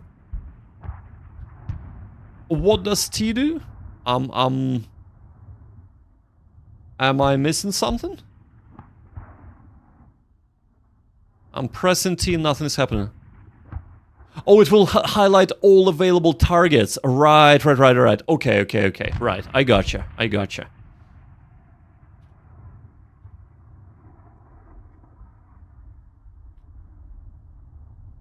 I suppose I better select somebody who can shoot. Considers a line of sight, movement points available, etc. Yeah, that's perfect. Yeah, I figured that the movement points would have been taken into consideration there. But, over here though. Yeah, we can actually see, so this is selected, and I should have held up and not shot. But if we, let's see, can we see them from there? No, we can't. From here, we cannot.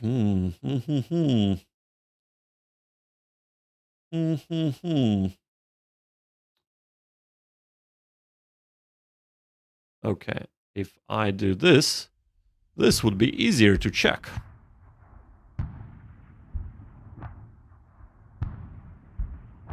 So we can see from here just these two hexes.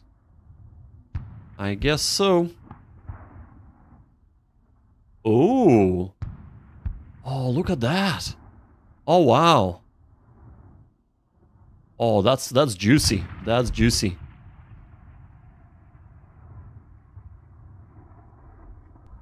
Okay. That makes sense.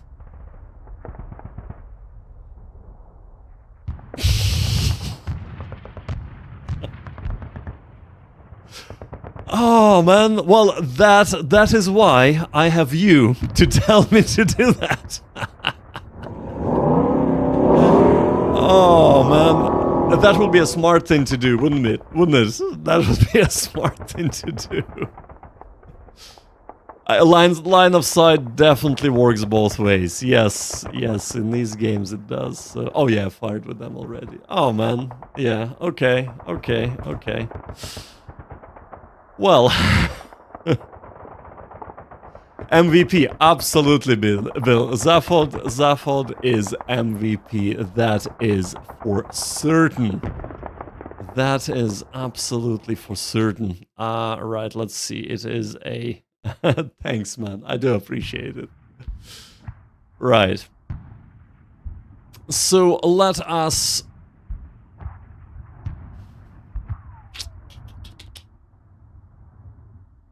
We have 5 more turns. I think 5 more turns is enough to move up and assault. So for now, we're gonna stay put and we're just gonna try and reduce him even further. Because that's what we want, right? We want to reduce him, which we did. Which is wonderful. Somebody here, he has not shot. Yes. But he is outside of line of sight, or outside of range of his SMG. Thompson, I think he had. Yeah.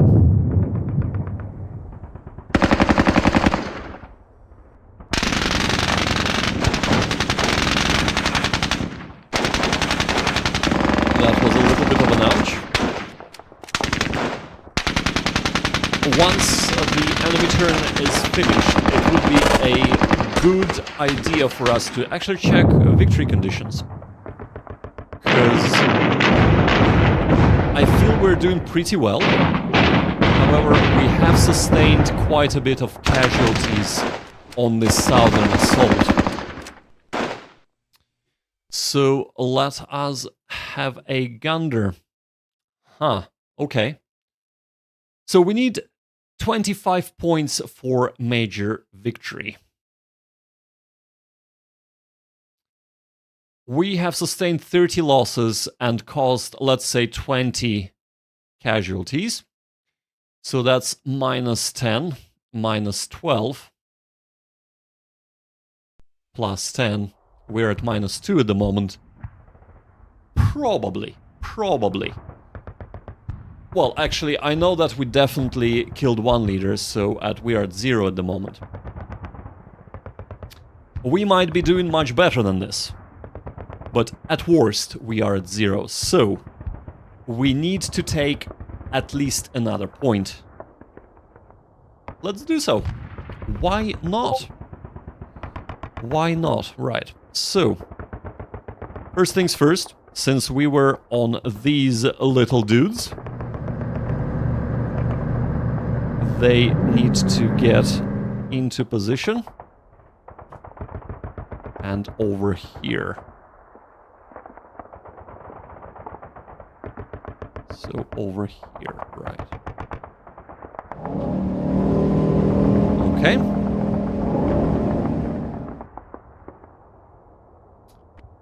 And of course, we'll try and reduce them from afar.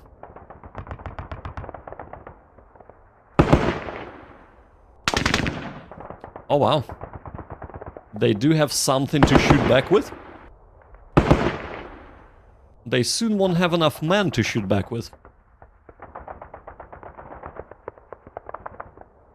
Zafat says, by the way, if the weapons on the floor confuse things, you can turn them off.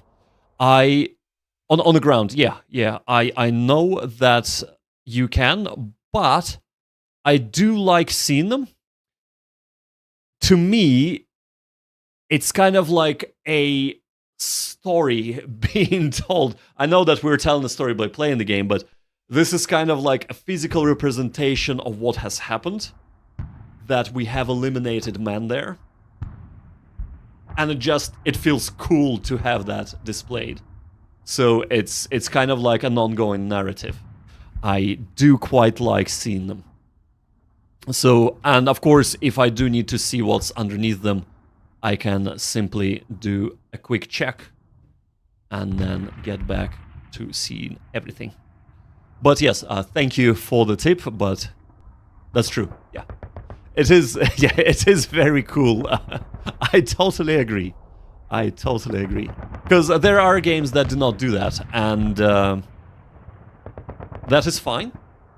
But this is a small detail that I really appreciate, so yeah. Right, well, another thing that I appreciate a lot is mortars, so... Oh, look at that, HMG. HMG needs to be at least suppressed.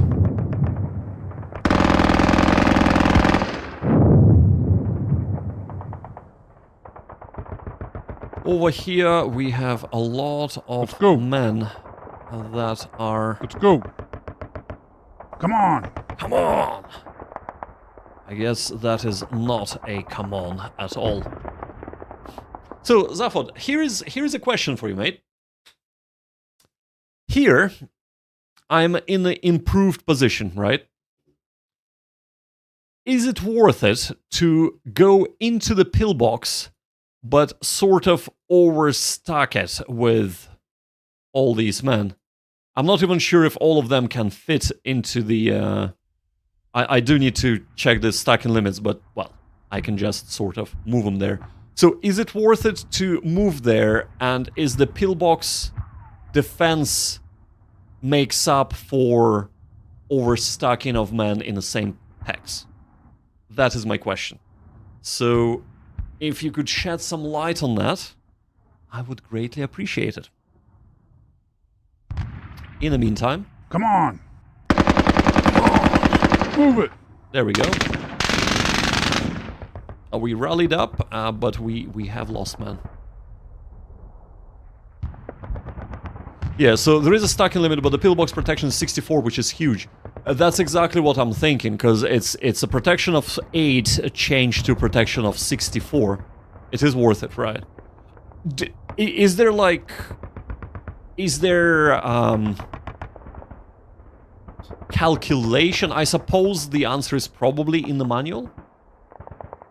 But it would be cool to see if there is a calculation involved. To see that calculation. Movement exceeded. What's going on? That's because of you. There we go. At least one man away. And hopefully safe. Right, that's another pillbox we will need to storm. All the equations are available. Oh, that's perfect. That is perfect. I do like that, actually. Now.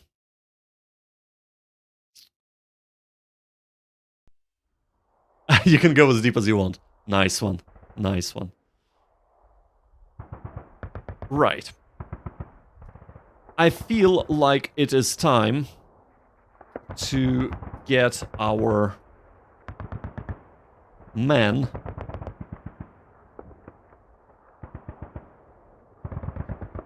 onwards to the next assault. And we shall do so slowly. Slowly is better than fastly. Because that's a word. So Zafot says, tip for rallying units. You want to use the direct leader. Leaders from other orgs have only 1/6 chance of rallying. Yes, absolutely. So I am keeping the squads, if you kind of have a look here. Bill says, yeah, you have no idea how deep you can go into the weeds.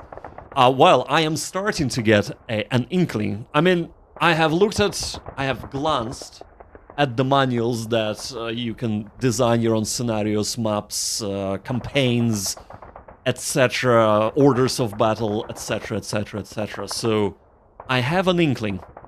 I have an inkling of how deep it can go.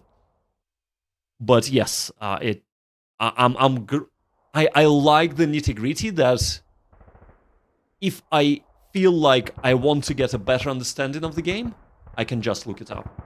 I don't need to kind of do 10, 20, 30, 100, 1,000 tests in order to figure out how the game works, because the devs decided, you know what, we don't want for players to know this. I just don't understand this. I think if the game is designed well,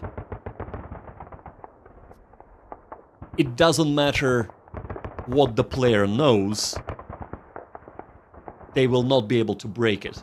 And if the player having knowledge of the game mechanics breaks the game, well, then maybe you haven't designed the game well. I'm just saying. Anyway, that is neither here nor there, right? So we were talking about the organization. So yes, all these men are in the same org. And of course, apart from this, because this dude is in... I thought he was in this org. Clearly, he is not. Oh yeah, he's in the same... Oh, he's part of the HQ element, right? Yeah. Right, so he's part of the HQ element, that's why everybody's highlighted. But... yeah, I'm trying to keep the squads together, Zaphod, because I do know that the direct leaders have bigger, better, faster, stronger effects. Apart, of course, from our mortars, because I do like the mortars to be in the rear instead of up front. Besides, mortars are attached to the company anyway, usually, which... Or maybe not, because they are 60 mil, so they're not attached to the company. There we go.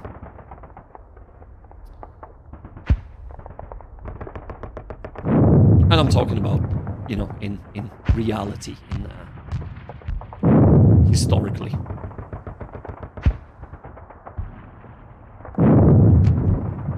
One thing that is kind of... And I'm talking now about tabletop war games. Can be a little bit annoying. Is when you are having this sort of scale. So we have, let's say, up to a company scale, right? And you have mortars represented on a table and artillery on a table represented by figures. My wargaming is tabletop wargaming is kind of experience is from the point of view of miniatures wargaming. It sort of takes you out of the immediate game when you're playing it, because you're like, well, while they might have possibly been included, it would have been an extraordinary occurrence, and usually when units were retreating and falling back. So yes.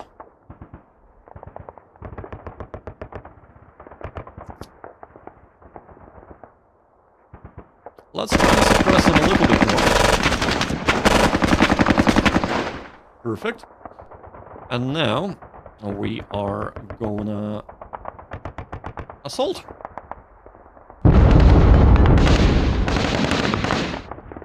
Hmm. Interesting. Interesting.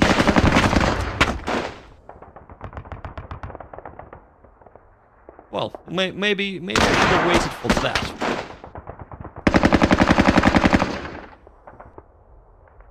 But that would allow us to actually move up our fire support group and start acting as an assault group, while they will be a fire support group while they recover. Given that we can take this squad out, or 3-man fire team and 2-man fire team here. So we do that we can use.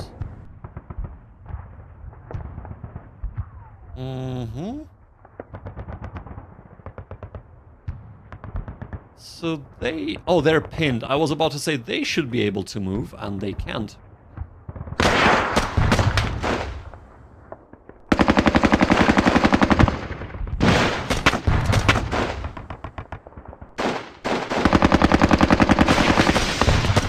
Come on. I guess not. Right. So, you might have noticed that I'm kind of leaving these two, or leaving this area, the whole area, until the very end. I have noticed that the bazooka is undercrewed, yes. So, I was actually asking somebody earlier on if, and again, I am going through the, so just to kind of let you know, I'm going through the manual, but I'm not, I'm kind of a quarter through it, so there is a lot that I don't know. But yeah, I was wondering if you can, instead of dropping the bazooka and picking it up with a fire team that has more men, or a squad that has more men, is there a way to kind of amalgamate, let's say, let's look here as an example, 1 man here and 7 men there. Is it possible to amalgamate them into one section or one squad and have them run together? Because that would be cool if it is possible, but I do not see the option for that.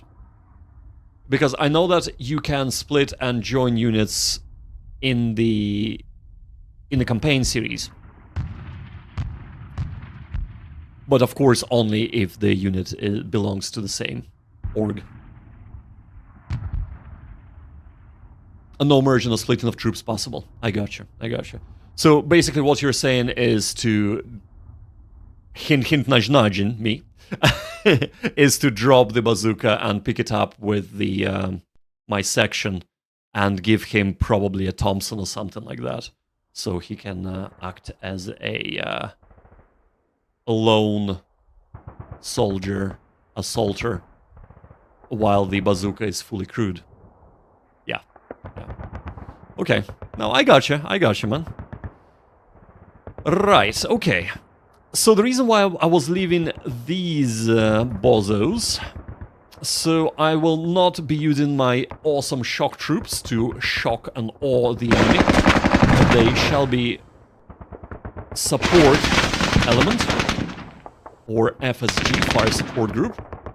And the reason for that is because they contain my HQ element that has been storming leading from the front, as they call it, and has assaulted like 5 times and eliminated enemy almost every single time, sustaining no casualties whatsoever from the assaults, at least.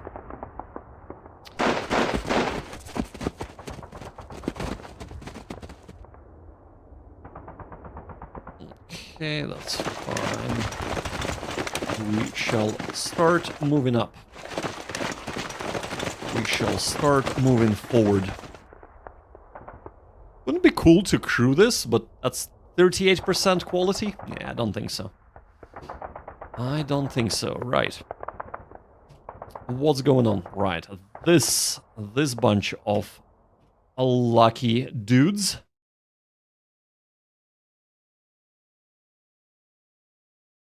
I'm gonna move forward. It's time to get ready for assault. Now.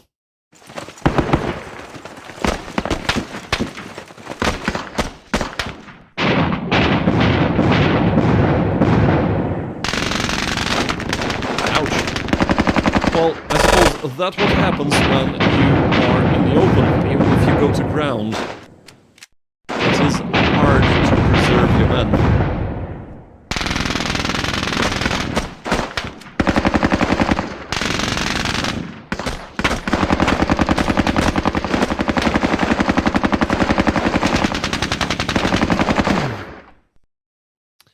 But this, I view...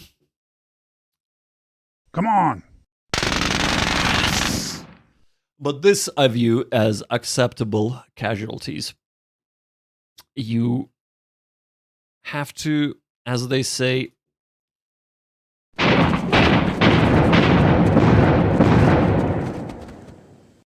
break some eggs in order to make an omelet. So, you know, we are breaking a few eggs. As callous as that might sound, this is kind of how militaries worldwide work.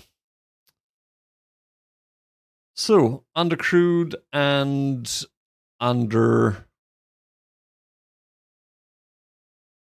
sniper rifle. Yeah, I can, but he'll move into the bunker next turn, so we'll get that going for him.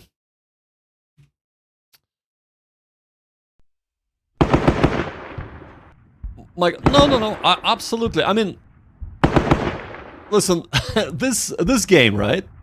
This game has been designed to be micromanager's heaven.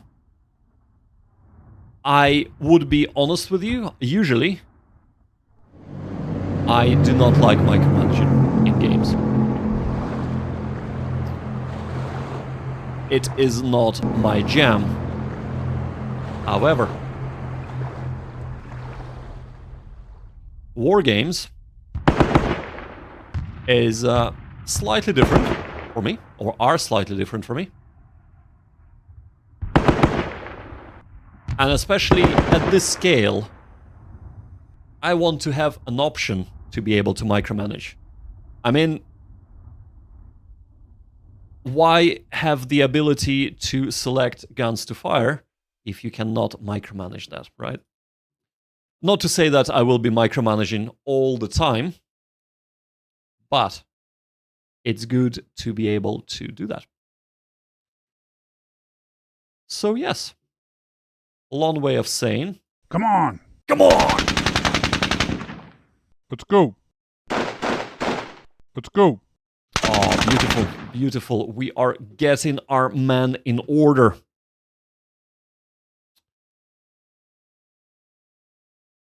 Yeah.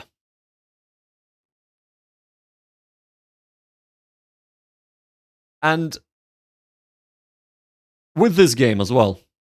Now, since that you agree, since I'm preaching to the choir, with this game as well, you can either micromanage and optimize everything and have an absolutely great time doing that and playing really well, but you can also play reasonably well without having to micromanage anything. And I feel like this is also, let's pick this up. Come on, man. Right.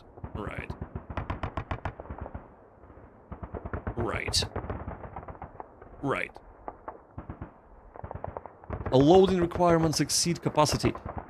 But isn't the satchel charge a support weapon? And so they can be loaded up Anywhere. WDS is working on a larger command by higher headquarters type of gameplay. Are you referring to their strategic war series, Bill? With Bill in command delay. Absolutely, man. Oh, yes, there is. Right, you're right. I do tend to... And this was selected as well, I think. Right, okay. There we go. Thank you so much, Zaphod. What would I do without you, man? How did I manage to actually get this far in the game without your help? Right. Oh, man. Right, okay. Well, and now...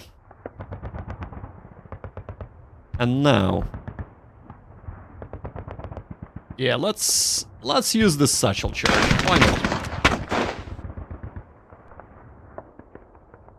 Did it just get used and not have a graphic? Yeah, manage fine. Yeah, thank you. Ah, beautiful, beautiful. Right. Okay. Well, we are poised to have a fantastic assault on them next turn. So, fire support group is... are they gonna switch fire? They are not gonna switch fire. They are gonna stay put. While these men try and do what they do best and provide fire support.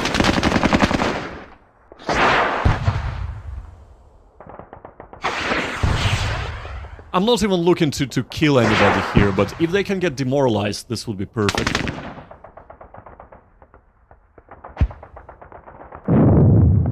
Because that means that our assault will have just that much easier over time getting them out of. Beautiful! Right. 2 men, 3 men. You know what? You'll fire here.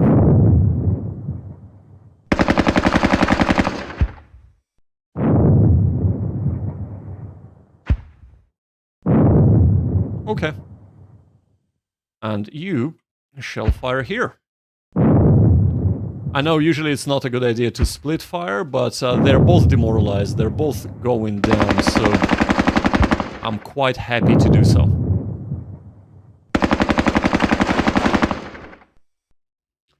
Alrighty, so everybody has fired here. Over here we are gonna assault actually as well. But for now, let's resolve this. This should be nice and easy.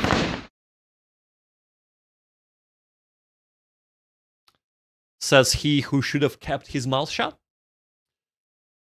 Well. What happened here? I don't know. Forward. Man.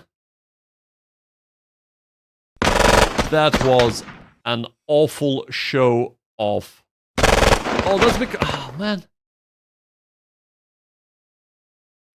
There is an elevation difference. I should have moved up here.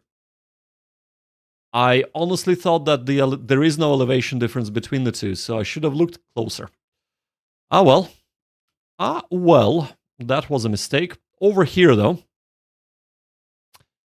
3 men. I know they are not... They are in a pillbox. Man. Let's try it. Let's risk it for the biscuit. Well, there are now 2 men there. Maybe I should have fired first. Maybe. I do not know. But it is what it is, right? Anybody else for anybody else? Nope. Yeah, I Yeah, I know, attacking uphill is not good. I should have checked better. They will get up.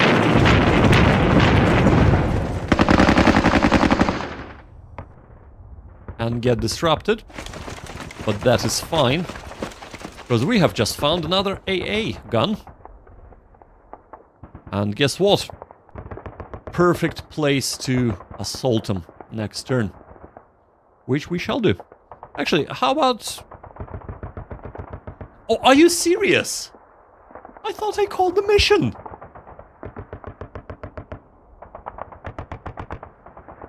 I clearly did not call the next mission. Right, okay. Well, I'm glad I've checked. I'm glad I've checked. Well. Oh dear, oh dear. Right, let's suppress that AA gun.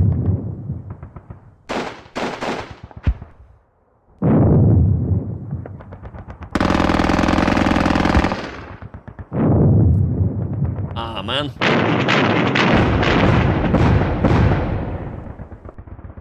Okay.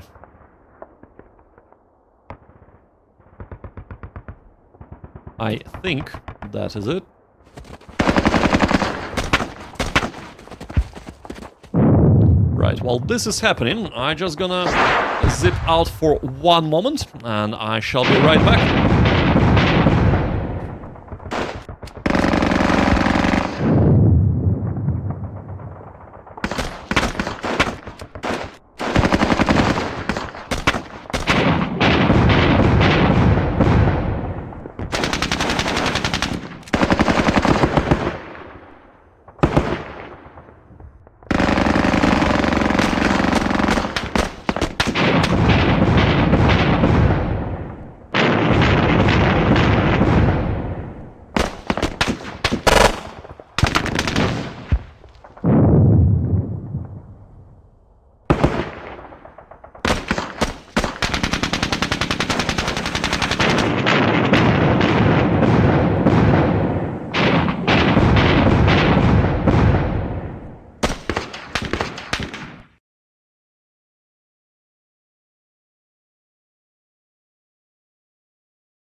Alrighty. Apologies. Just had to have a short bio break. But we're on turn 13, we are moving up on the objectives, everything is good. They have either moved away, they have moved away, right. They are, looks like, trying to reinforce this position. Well, it's not like they can move away anywhere else, they have to move away from immediate danger, so... They are Come on. Not trying to reinforce anything. I shall leave that for now.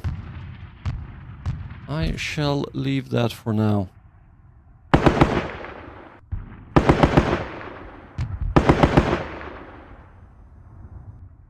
Our landing craft can provide some supporting fire at least.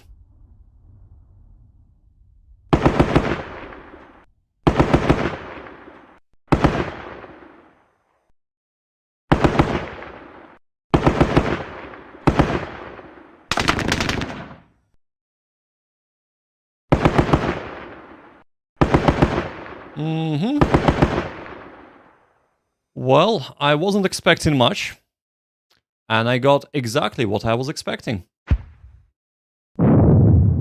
So let us mortar the bejesus out of them.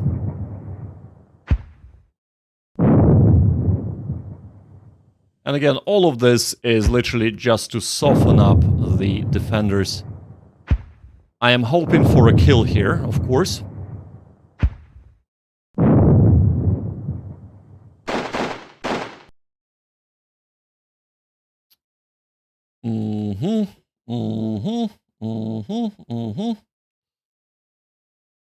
Right. We shall be moving up. And leaving that for now. Move it. There is still somebody pinned. 11 men pinned. Come on. Move it. Move it? I guess not. I guess not. Right. In that case, they are now fire support group.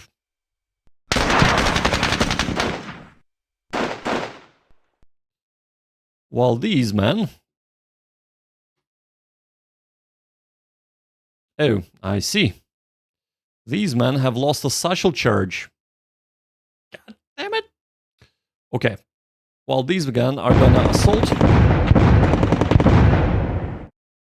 We lost 2 men, but that is an acceptable casualty for me because we just wiped out 3 men. And we are gonna take the objective. Actually, we should be able to take the objective this turn. There we go. Objective is ours.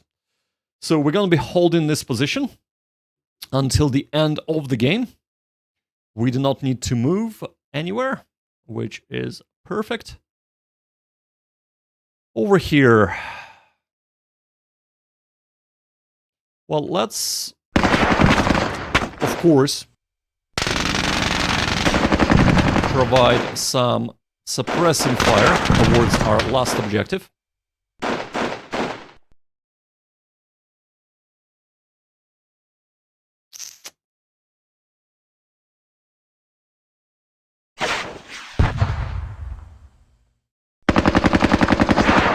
Maybe bazooka can penetrate the bunker.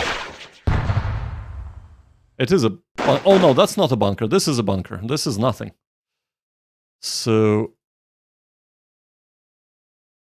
You know what? Slow and steady wins the race. Or so they say. And so, because slow and steady does win the race, we're not gonna assault. We're gonna move up here. And we're gonna assault next turn. Yeah, satchel charges are ideal for destroying bunkers and pillowboxes. They have a high penetration value. Absolutely, absolutely. I agree there. And high lethality, yes. So for anybody interested, we look here, and it's reliability A, of course, range 1, what a surprise. Lethality 300 and penetration 16.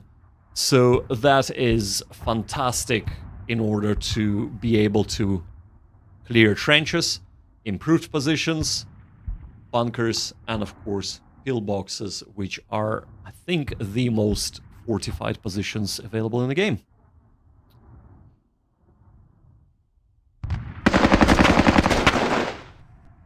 All right.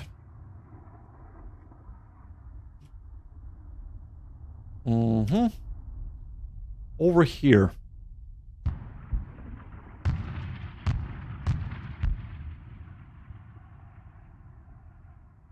We need an officer.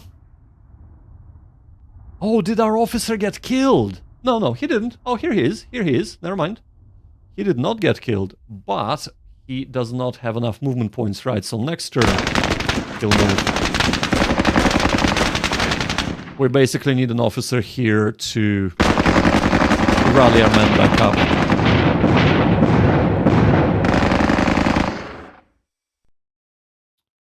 And here, yes.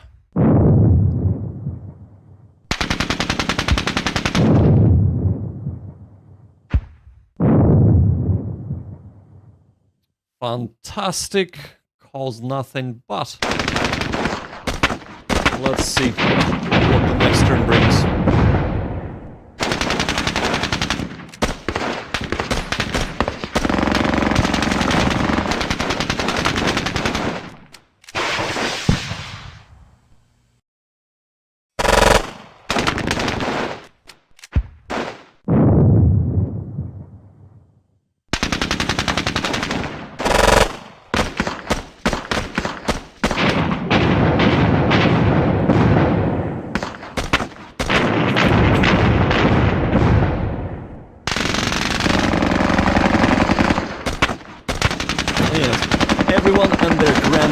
trying to shoot here to dislodge our unit there, but I don't think that's possible. Oh, hey, Lindsay. How you doing, man? Thanks for joining the stream. Fantastic stuff, Lindsay says. More good reviews by my man, Pew Pew. Thanks, man. I do appreciate it. This isn't a review. This is just showcasing of the game, but I will certainly be making a review once I have understood the game better and played the crap out of it. And that is my official statement. Yeah. So, I'll get there.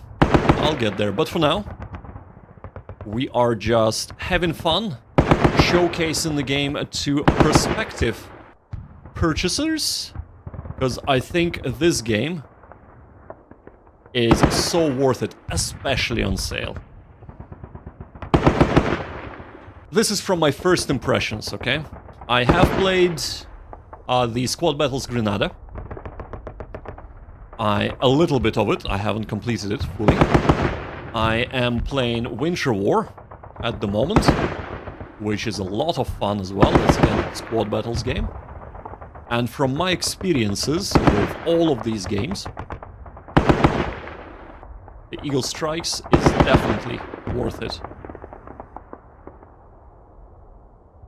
Because you get 120 scenarios, 3 campaigns, and a wealth of historical background and designer notes.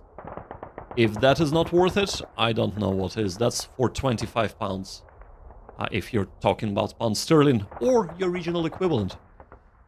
For the US, I think it's $29, if I'm not mistaken. Or I think it's $29, yeah. Anyway, while I was blubbering on, we have reduced this position to 1 man, so we shall just assault it, because that is free assault. Cannot quite do that here, but we can do some close quarter shooting with our Thompson guns, Bars, Garands, etc. M1s, and we have taken out another man. We can help you, Lindsay. All the hours of fun. Yeah, I was actually just talking to Bill before the stream, and he was saying that he would like to assist, which is, of course, welcome. Always, always welcome. So, let us see. I will not move the mortars forward because this is gonna cause us a lot of issues. And to move them anywhere else is gonna be a bit just too long, so we are simply gonna be working on the unit that we can be working on.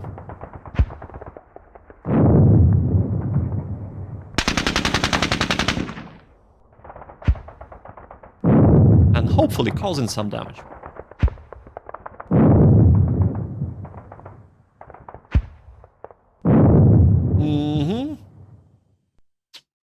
Or maybe not. So they are within range to assault next turn, so we'll just keep suppressing them. Or actually, we have eyes onto HMG. Now that it has shot at us, we actually see that as well. So, in the open, but they are demoralized, so I don't think they can cause a lot of issues for us. Probably should move up. Can I move up? Yeah, let's move up. Because we want to get our Thompson within range. And of course, having the bazooka at half range always helps as well. It gives us a better chance of knocking the crap out of them. Over here. Come on. Come on. Let's go. Let's go. Move it. Nope. He says nope. Okay. Fire support it is.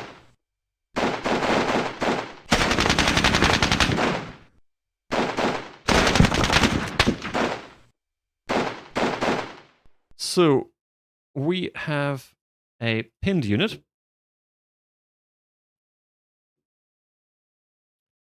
So who is within their org?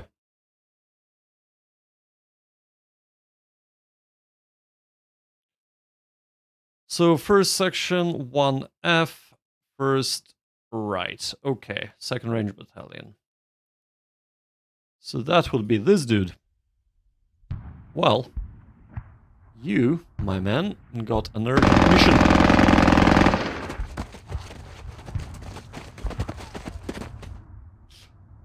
Right. I meant to do this. Not.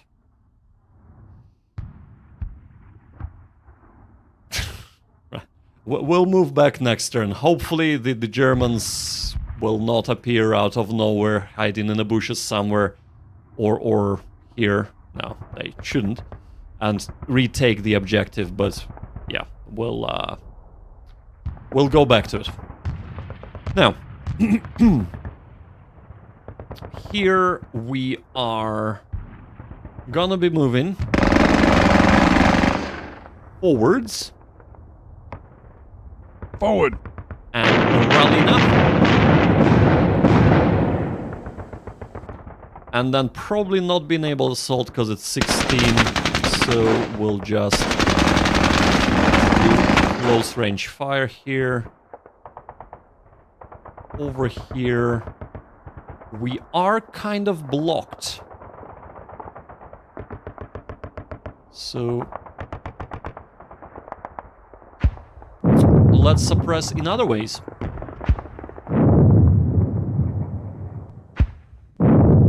Okay. And finally, yeah, that's fine. So 2 men with Garand, 3 men with Garand and Bar, 7 men, and an undercrewed bazooka team.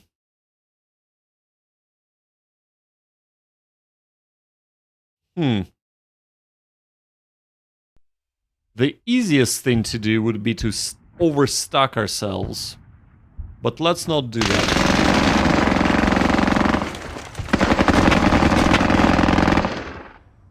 Let us not do that. We'll move out here, and then we're gonna move up here and try to overwhelm them that way.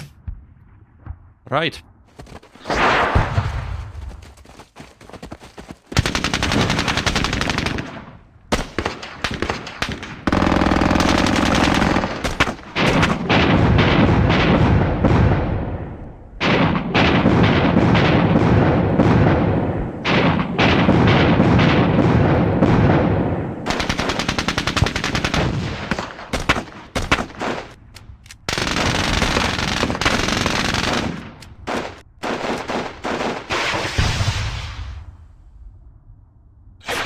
I mean, to be fair, so for all intents and purposes, this battle is finished. We managed to take the cliffs, we managed to take the bunker system, and we are occupying the objectives. We are holding the road, because you can see the road, leading out to mainland. So really,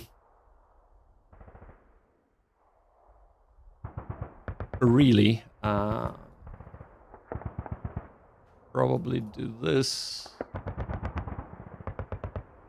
Move it. There we go. Should have done that straight away. You go back.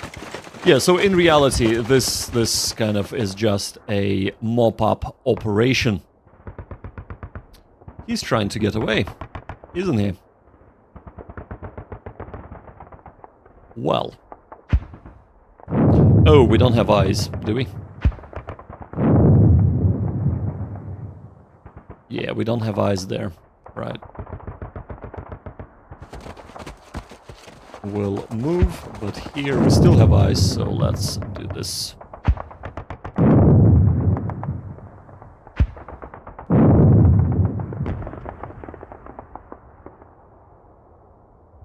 Yes. And... yeah. Look at that.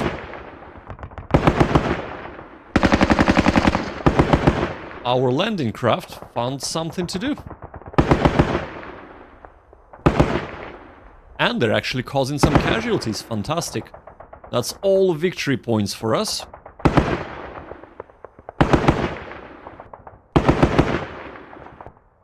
That are all victory points. So we just need to get here. And need to get here. We're not going to be able to use them there because this is the last turn, but regardless...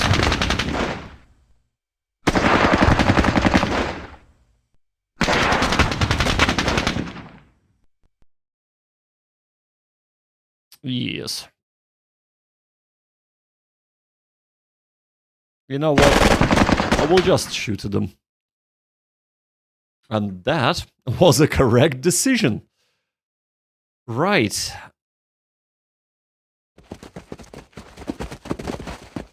Yeah, we can't really move anywhere. You know what, lads? Just go to ground.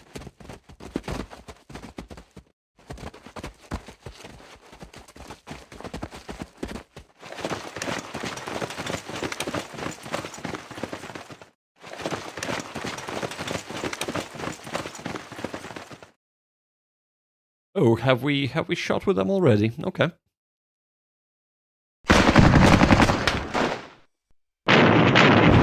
Oh, beautiful. Beautiful, beautiful, beautiful.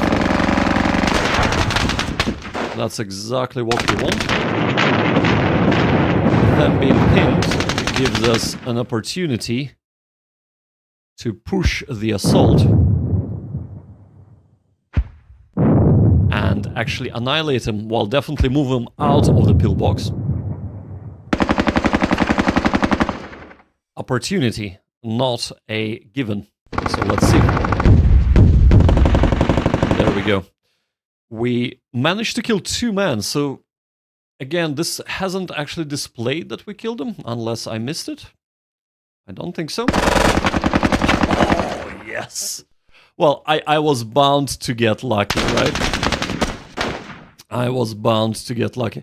Is this dude just sitting on the obstacles? He is, yeah. He just, like, tangled himself in barbed wire. He really wanted to jump off the cliff, but, you know, he's like, I can't go no further. I'm stuck here. I reckon that we are done.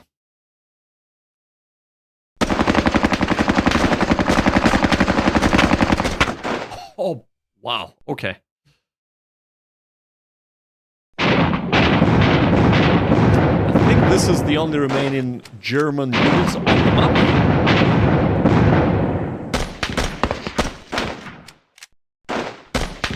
And I think I'm right. Right, well. Well, guys, what do you think? Have we won this scenario, eh? What do you reckon? I reckon we have achieved a major victory, just because we were at 0 points without having, or with only having 1 objective, and before we've taken the other 2 objectives and almost eliminated everybody off the map. So let's have a look. Major victory, 35 victory points. Yes! Well, I cannot claim all responsibility for that. I would be making more mistakes if not for Zaphod and Bill's help, so there you go. But we have lost 2 leaders and 39 men. Hell yeah, that's right, hell yeah. We have caused, or we have taken out 1 German leader and 46 German men and seized all of the objectives, giving us 30 objective points. So that went really well. Thank you guys. Thanks. I think this went really well. And Zaphod, as I was saying, and I'm hoping the music is not too loud, but as I was saying, having all the different weapon counters. This is the same issue as here. Having the all different weapon counters on the field of battle tells you a story of what has transpired. So looking here, immediately that makes me think that was a pillbox that was extremely costly to take. Looking here, again, yes, we were trying to take the next pillbox, and that mightn't have been the best of ideas, but that was that. We remember this entangled German who entangled himself in the barbed wire. This AA gun that we have taken out fairly early on, they have actually traveled from this bunker all the way up there. This position, that's another bunker that we have taken.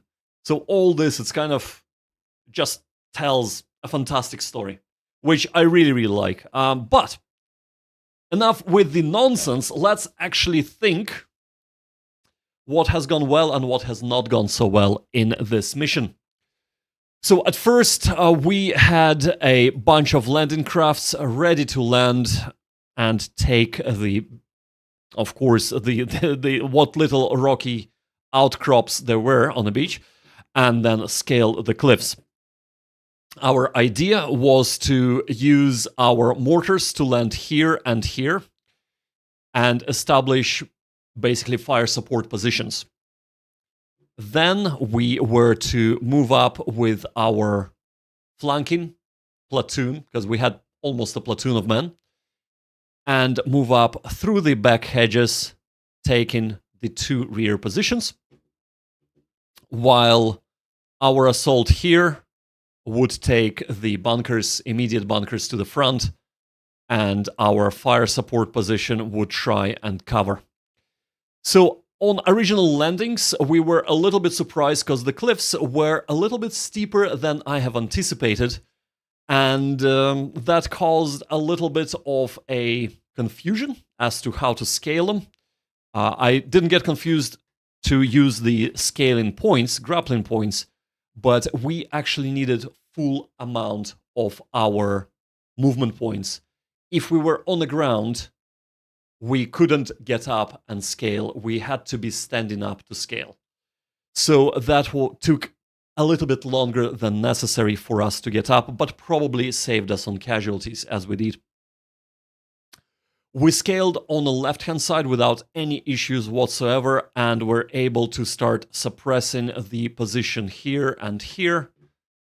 Our mortars and our bazooka teams started working on the bunker or pillbox here, while our flanking force moved off without taking any casualties, and for the most part, they managed to get here quite well. So this was a good idea, a good plan, and it has worked. We did get bogged down a little bit here, a little bit due to kind of issues with the controls. I was struggling with that. A little bit due to, well, being slightly unlucky. Let's put it that way.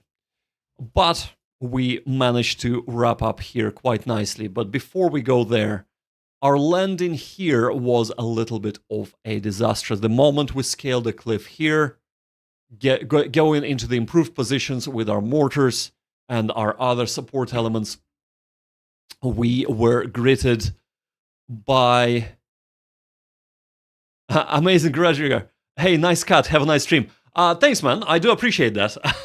The stream is actually, I'm wrapping up the stream. But yeah, thank you. The kitty is right there. He does love to chill out and say hi now and again. But yeah, going back to analyzing our plan, or what has happened. We were greeted by a fire team, if I'm not mistaken, or reinforced fire team, I think 5 men, with a LMG and other supporting small arms that has decimated our landing here and here as well, but to a lesser extent. We were able to move up and assault them and dislodge them, but that has cost us quite a few men here. As you can see, 5 Garand and 1 Garands and 1 bazooka, so 6 men. Oh, actually, and a sniper rifle, so 7 men. Almost an understrength section or squad, if you're American, have laid their lives there. So that was quite unfortunate. But we did manage to push through, and at a cost of quite a few men, take the position here, which was a pillbox. Once that was done, we cannot fail to mention, so we really need to mention our HQ element.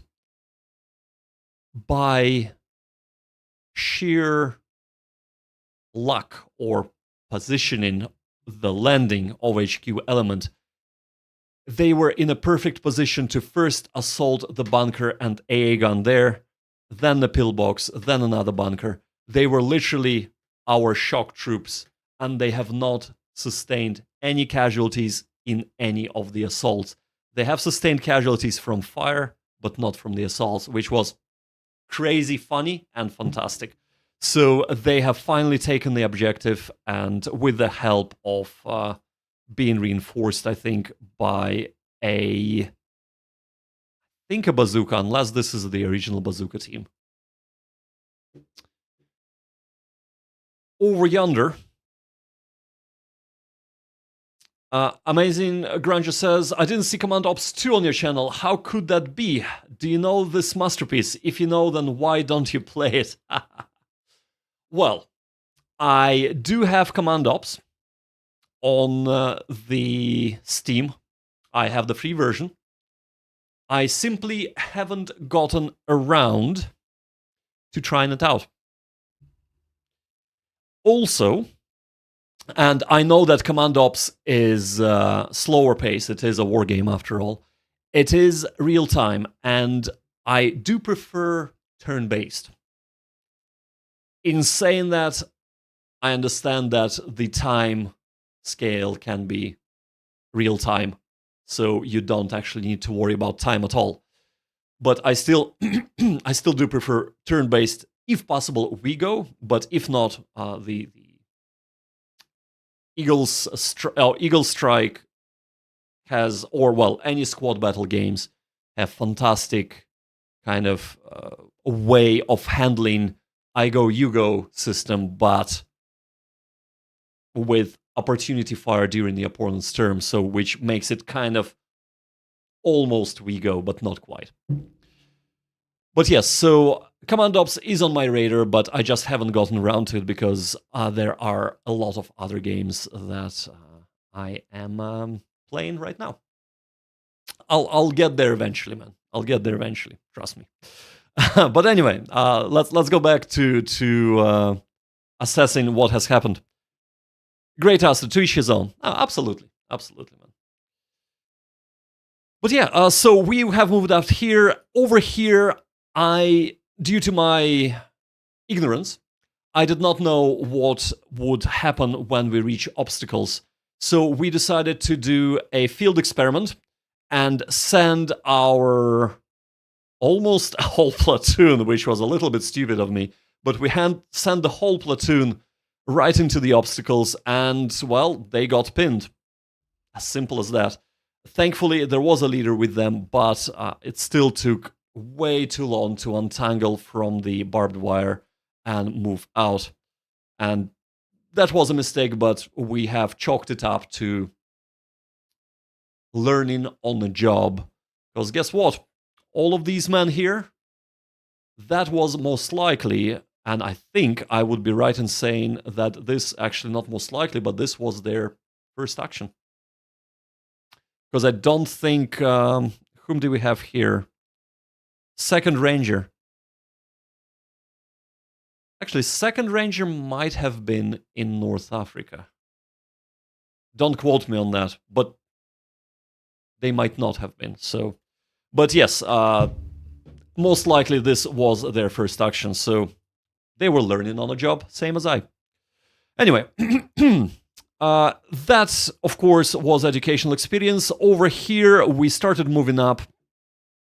I have misread the terrain and did not realize that this position here was actually on the elevation. So tried to assault, got pinned, didn't dislodge them at all. Double checked it, seen that actually it is on the elevation, as can be seen by 3D map. Moved up and done the right thing. Moved up first and attacked from the top of the hill down instead of from the bottom up, and managed to take the objective easily. This pillbox caused us some issues, but we did move up here. So what would I do differently? I would definitely do the flanking force again. That striking and actually slowing down the reinforcements was perfect. I want to say I want to do this differently, but really I was not to know that this would be protected, and this looked like a perfect place to put my support element in. Of course, that was not the case. So, but you learn. I still have an issue of keeping my men a little bit too condensed, so I think I should definitely pay attention to that. I should be probably working on a squad and an NCO or a CO, basically an officer with them as an element of maneuver, instead of keeping 2 squads or a platoon as an element of maneuver here, just to reduce the stacking limits and be able to, well, sustain less casualties, really.